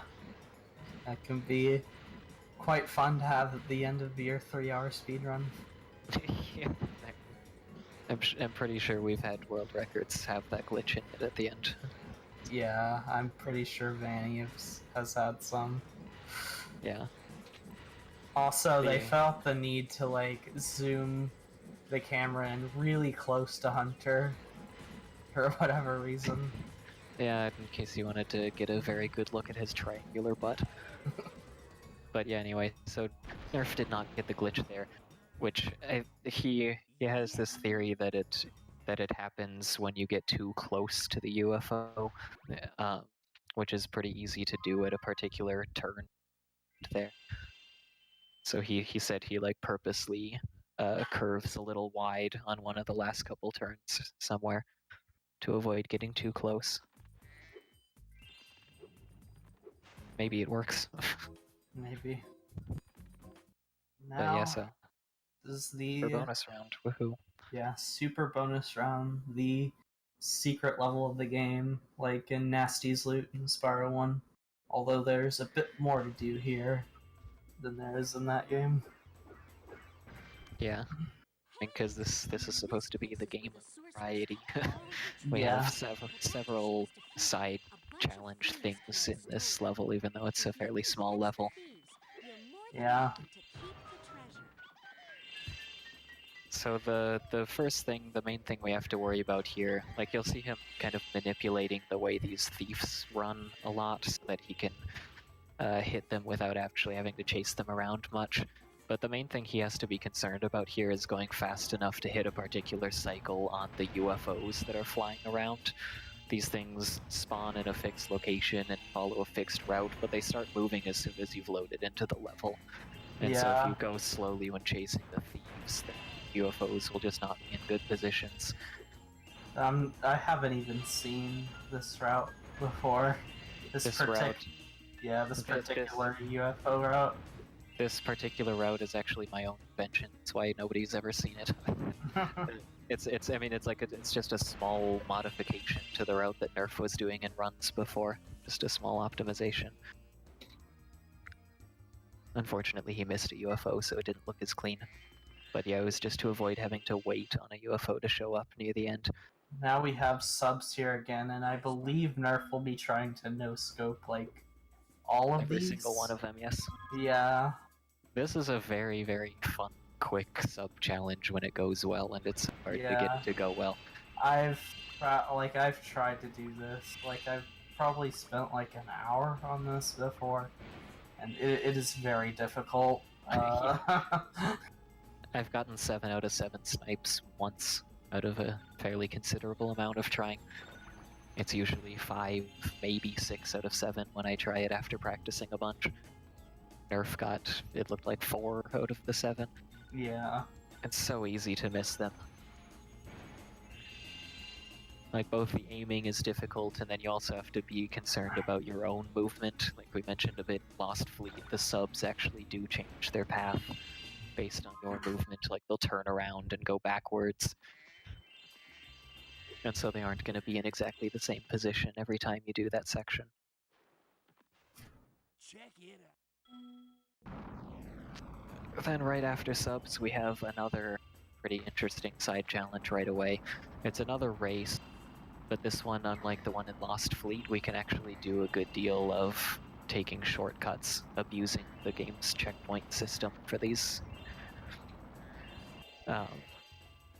Yeah, so like it's... I think we mentioned it when we were in Lost Fleet, but like the game has a certain, like a few checkpoints. They're invisible, but like a few checkpoints placed around the lab, and the game makes sure that you actually hit every one of those checkpoints before the game says, okay, yes, you completed a lap. Like, just to, obviously to make it so you can't just go back and forth across the finish line 3 times real fast. Yeah. But we can take checkpoints to abuse the checkpoint system a little bit. Guess the other thing we didn't quite mention, but the way that like boosting works is like based on like how many points a trick would be worth, and it doesn't deteriorate, so we can just keep using the same trick, like short trick that gives a lot of points over and over again. Right. Yeah. Like in the Enchanted Towers skateboarding, which is the only place this game actually gives you points for skateboarding in the run.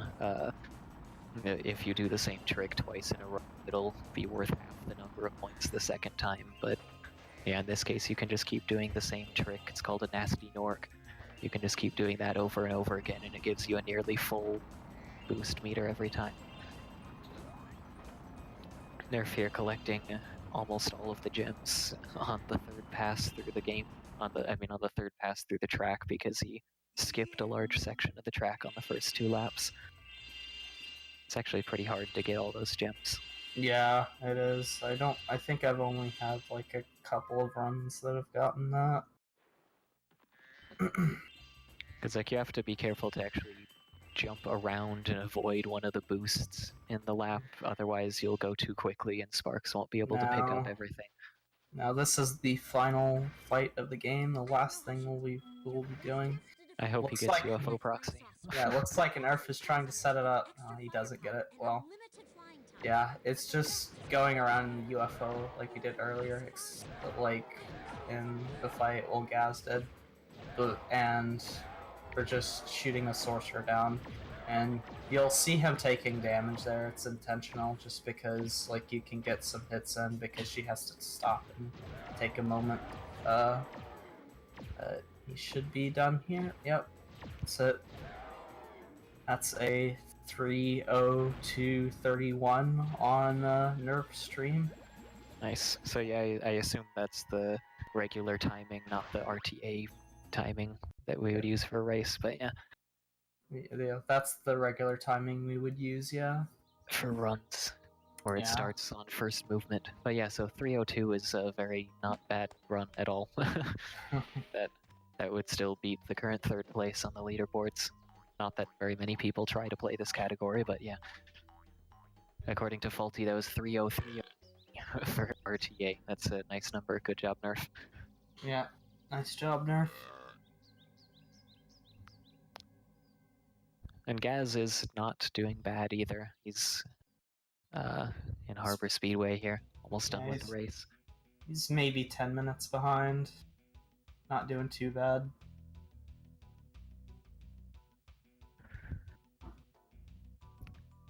But yeah, so anyway, the UFO proxy thing that we were briefly mentioning that Nerf tried to set up, it's a very weird, precise thing, but as you're jumping onto the UFO, it's possible to get proxied upwards and just go flying into the air.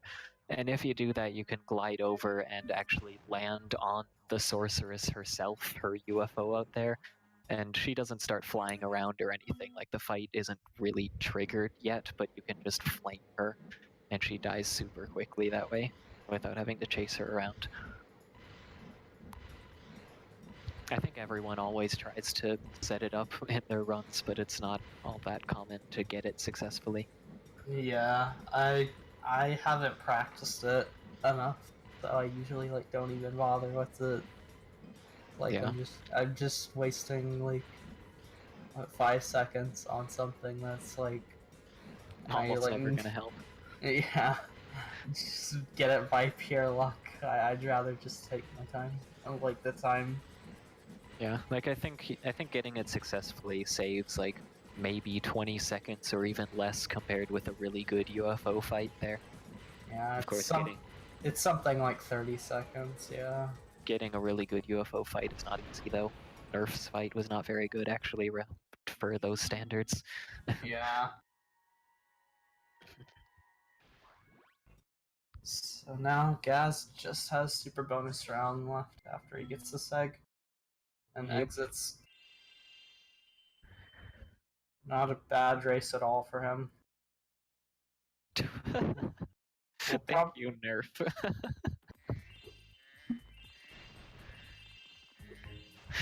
Oh my god, okay, so anyway, yeah. We're going over into super bonus round with Gaz. We will most likely see him do a bit of a different route with the UFOs compared to what Nerf does. The thing Nerf tried to do is pretty tight on the movement. Yeah. So I assume Gaz will do a bit of an older route. The more common route, I guess. This place is where the sorceress kept all her treasure. But after she was defeated, a bunch of thieves came and stole it. If you can catch the thieves, you're more than welcome to keep the treasure.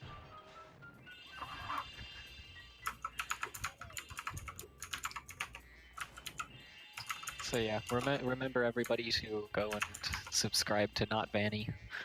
This Right. race is sponsored by twitch.tv/NotVanny. There you go. There's the link in chat.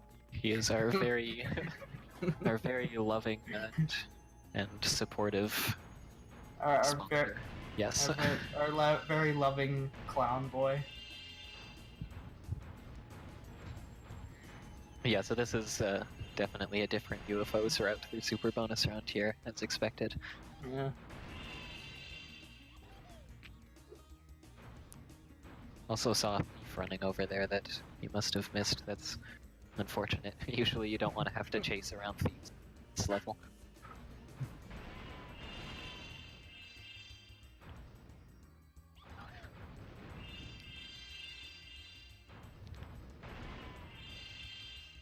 Alright, so that thief didn't actually end up being a problem. He just kind of stopped in a spot that Gazco already was going that way anyway. Very Yeah, it was conveniently. just kind of in the way, thankfully. One of the thieves that's fairly easy to miss. Stop like pretty far away from the action. You have to actually fly over out of your way in order to fireball. So yeah, now we have subs again.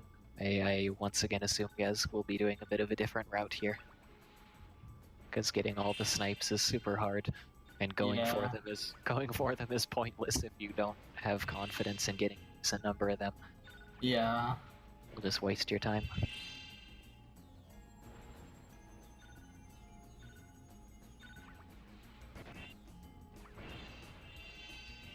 Looks like he was going for one there. It's hard not to be tempted to go for it when the sub's really close for you. It's like, man, I didn't get this. Yeah.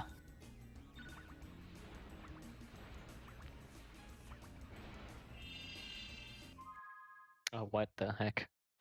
Like 3 torpedoes in a row missed the guy. Yeah, the homing can be a little like weird at times. The sub can just like duke the missile if you're going at it at like a bad way, I guess. Yeah. So now here you can enjoy this interesting race once again. Enjoy feeling of crashing into a wall and falling into the abyss in this race once again. No, so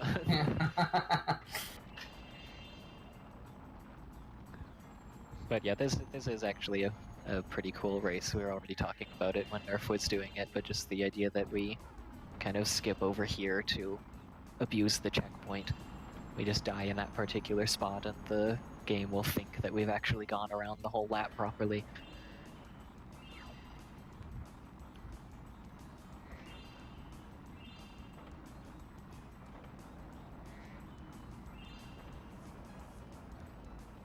Oh no. Nerf, what are you doing?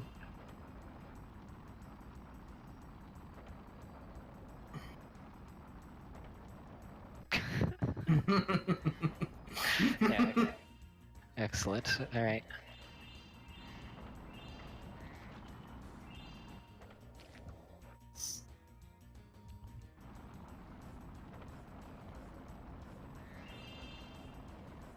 Yeah, so Gaz is just finishing up this race now. Hopefully, he can catch up. He missed at least some gem. I think he forgot which of the paths he hadn't covered yet on the first section, but I saw a gem. Yeah, it looks like he'll have to. Oh, yeah, he will have to get like some of the gems a bit later. He's gotten come back almost every. Yeah. Yeah. It's like in the first part of the lap. Yeah, the first part of the lap. He'll have to get that one.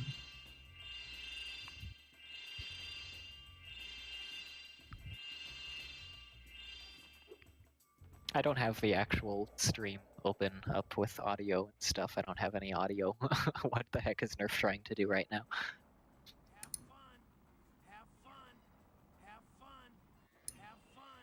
Oh my god. It's Hunter.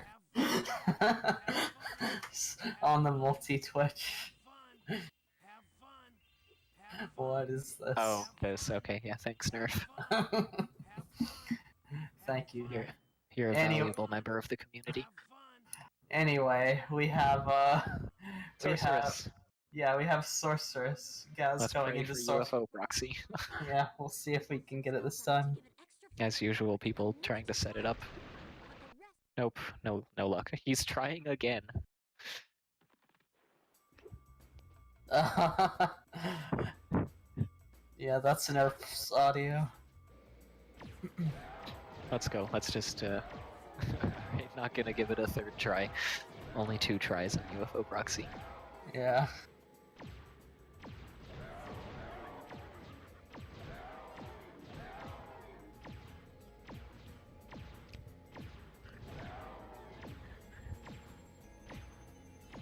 Yeah, as you can see, it's kind of hard to line up the shots in this UFO fight because you can actually like aim above or below the sorceress. The sorceress herself moves up and down. 3:12:42 for Gaz. I assume that's the RTA timing. Very good run Yeah. for him. GG to both of our runners. Yeah, Gaz has like a 3:11, I believe, for his PB. So He that's got a not bad. 3:09 very recently. Yeah, that's still not a bad time at all. Yeah, for sure. Pretty good run by both of these guys.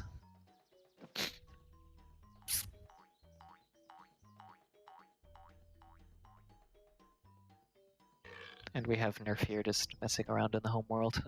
Yeah.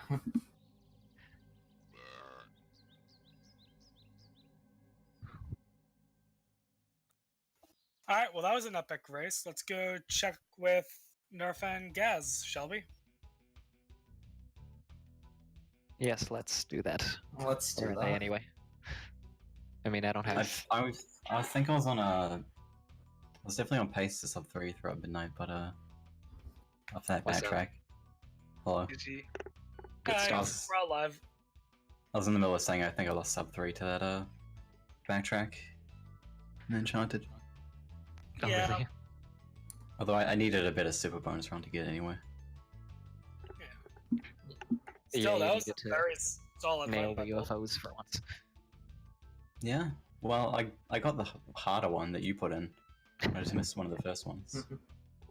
Oh well, it happens. And subs is also a nightmare. Yeah.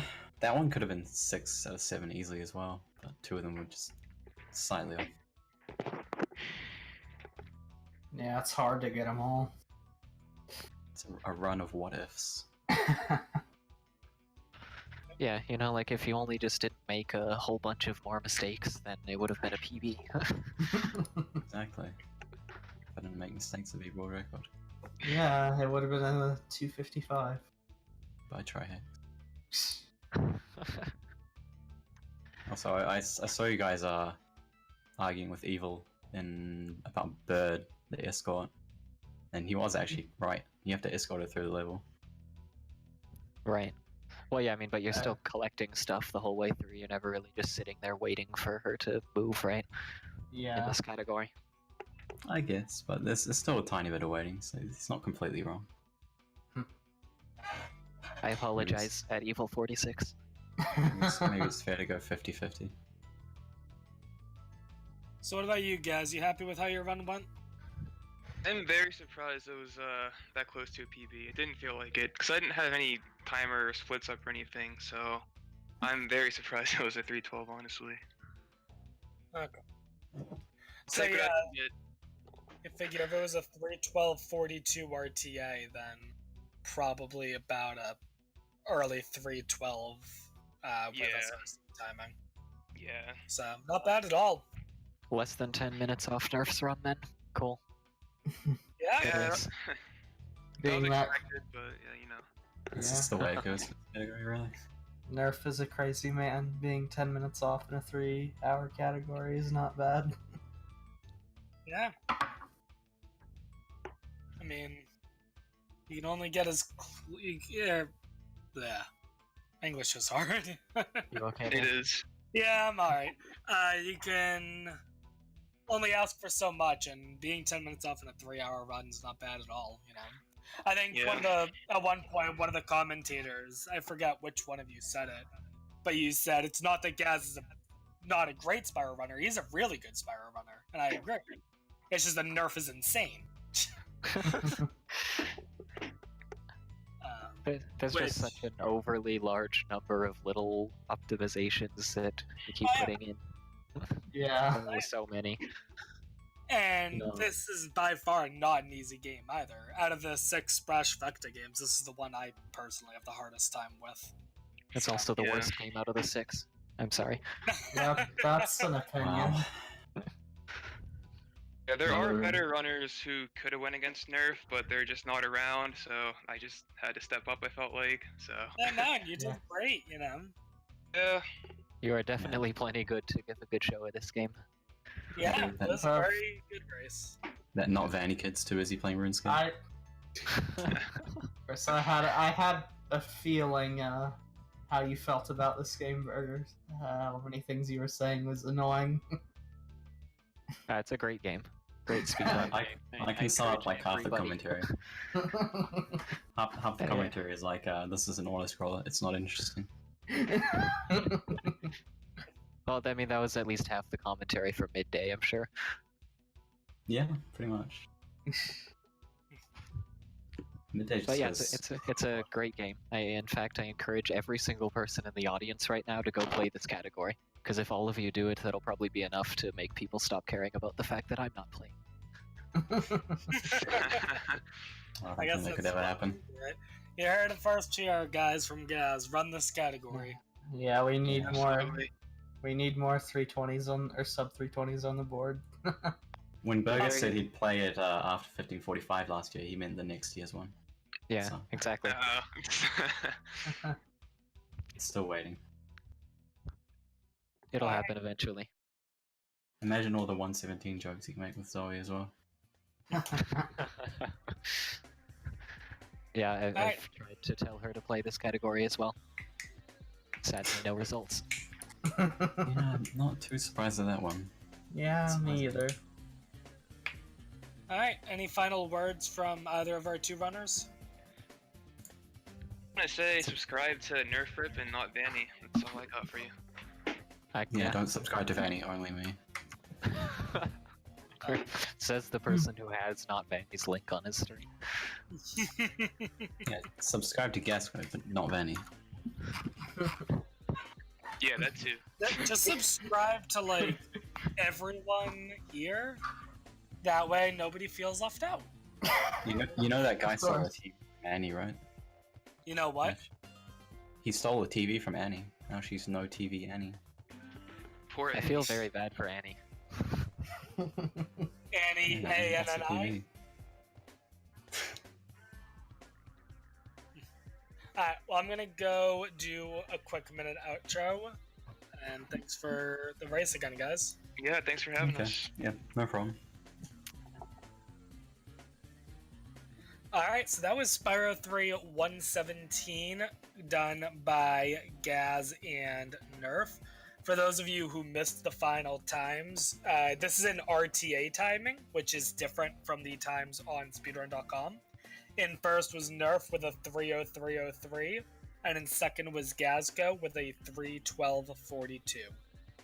And fortunately, this is only the first race this weekend. Tomorrow at, I want to say it is at 2 p.m. Eastern Daylight Time, we will be holding a, I believe it's a 4-way, let me double check just in case I'm wrong, but I believe it's a 4-way Super Mario 64 120 star race.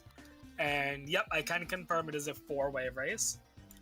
Next week, we will be holding a Crash 1 race along with a Banjo-Tooie race. And I believe both of them are going to be featuring 3 runners. And as one final reminder, tonight is the final day you can sign up for our final invitational race, which is Super Mario Galaxy 2 to 42 stars. And so if you're interested in that, tonight is the last time you can sign up for that. And immediately well, I shouldn't say immediately following, but the Sunday after this Galaxy 2 race, so the next day after, there will be a post recap stream, probably about an hour, maybe a little longer, we'll see, featuring a few organizers probably, and we'll discuss the last 13 or so races that we were hosting, along with plans for the 1545 come July. So, as always, this is Rob the Gamer 115, and I hope to see you all tomorrow watching Super Mario 64 120 Star.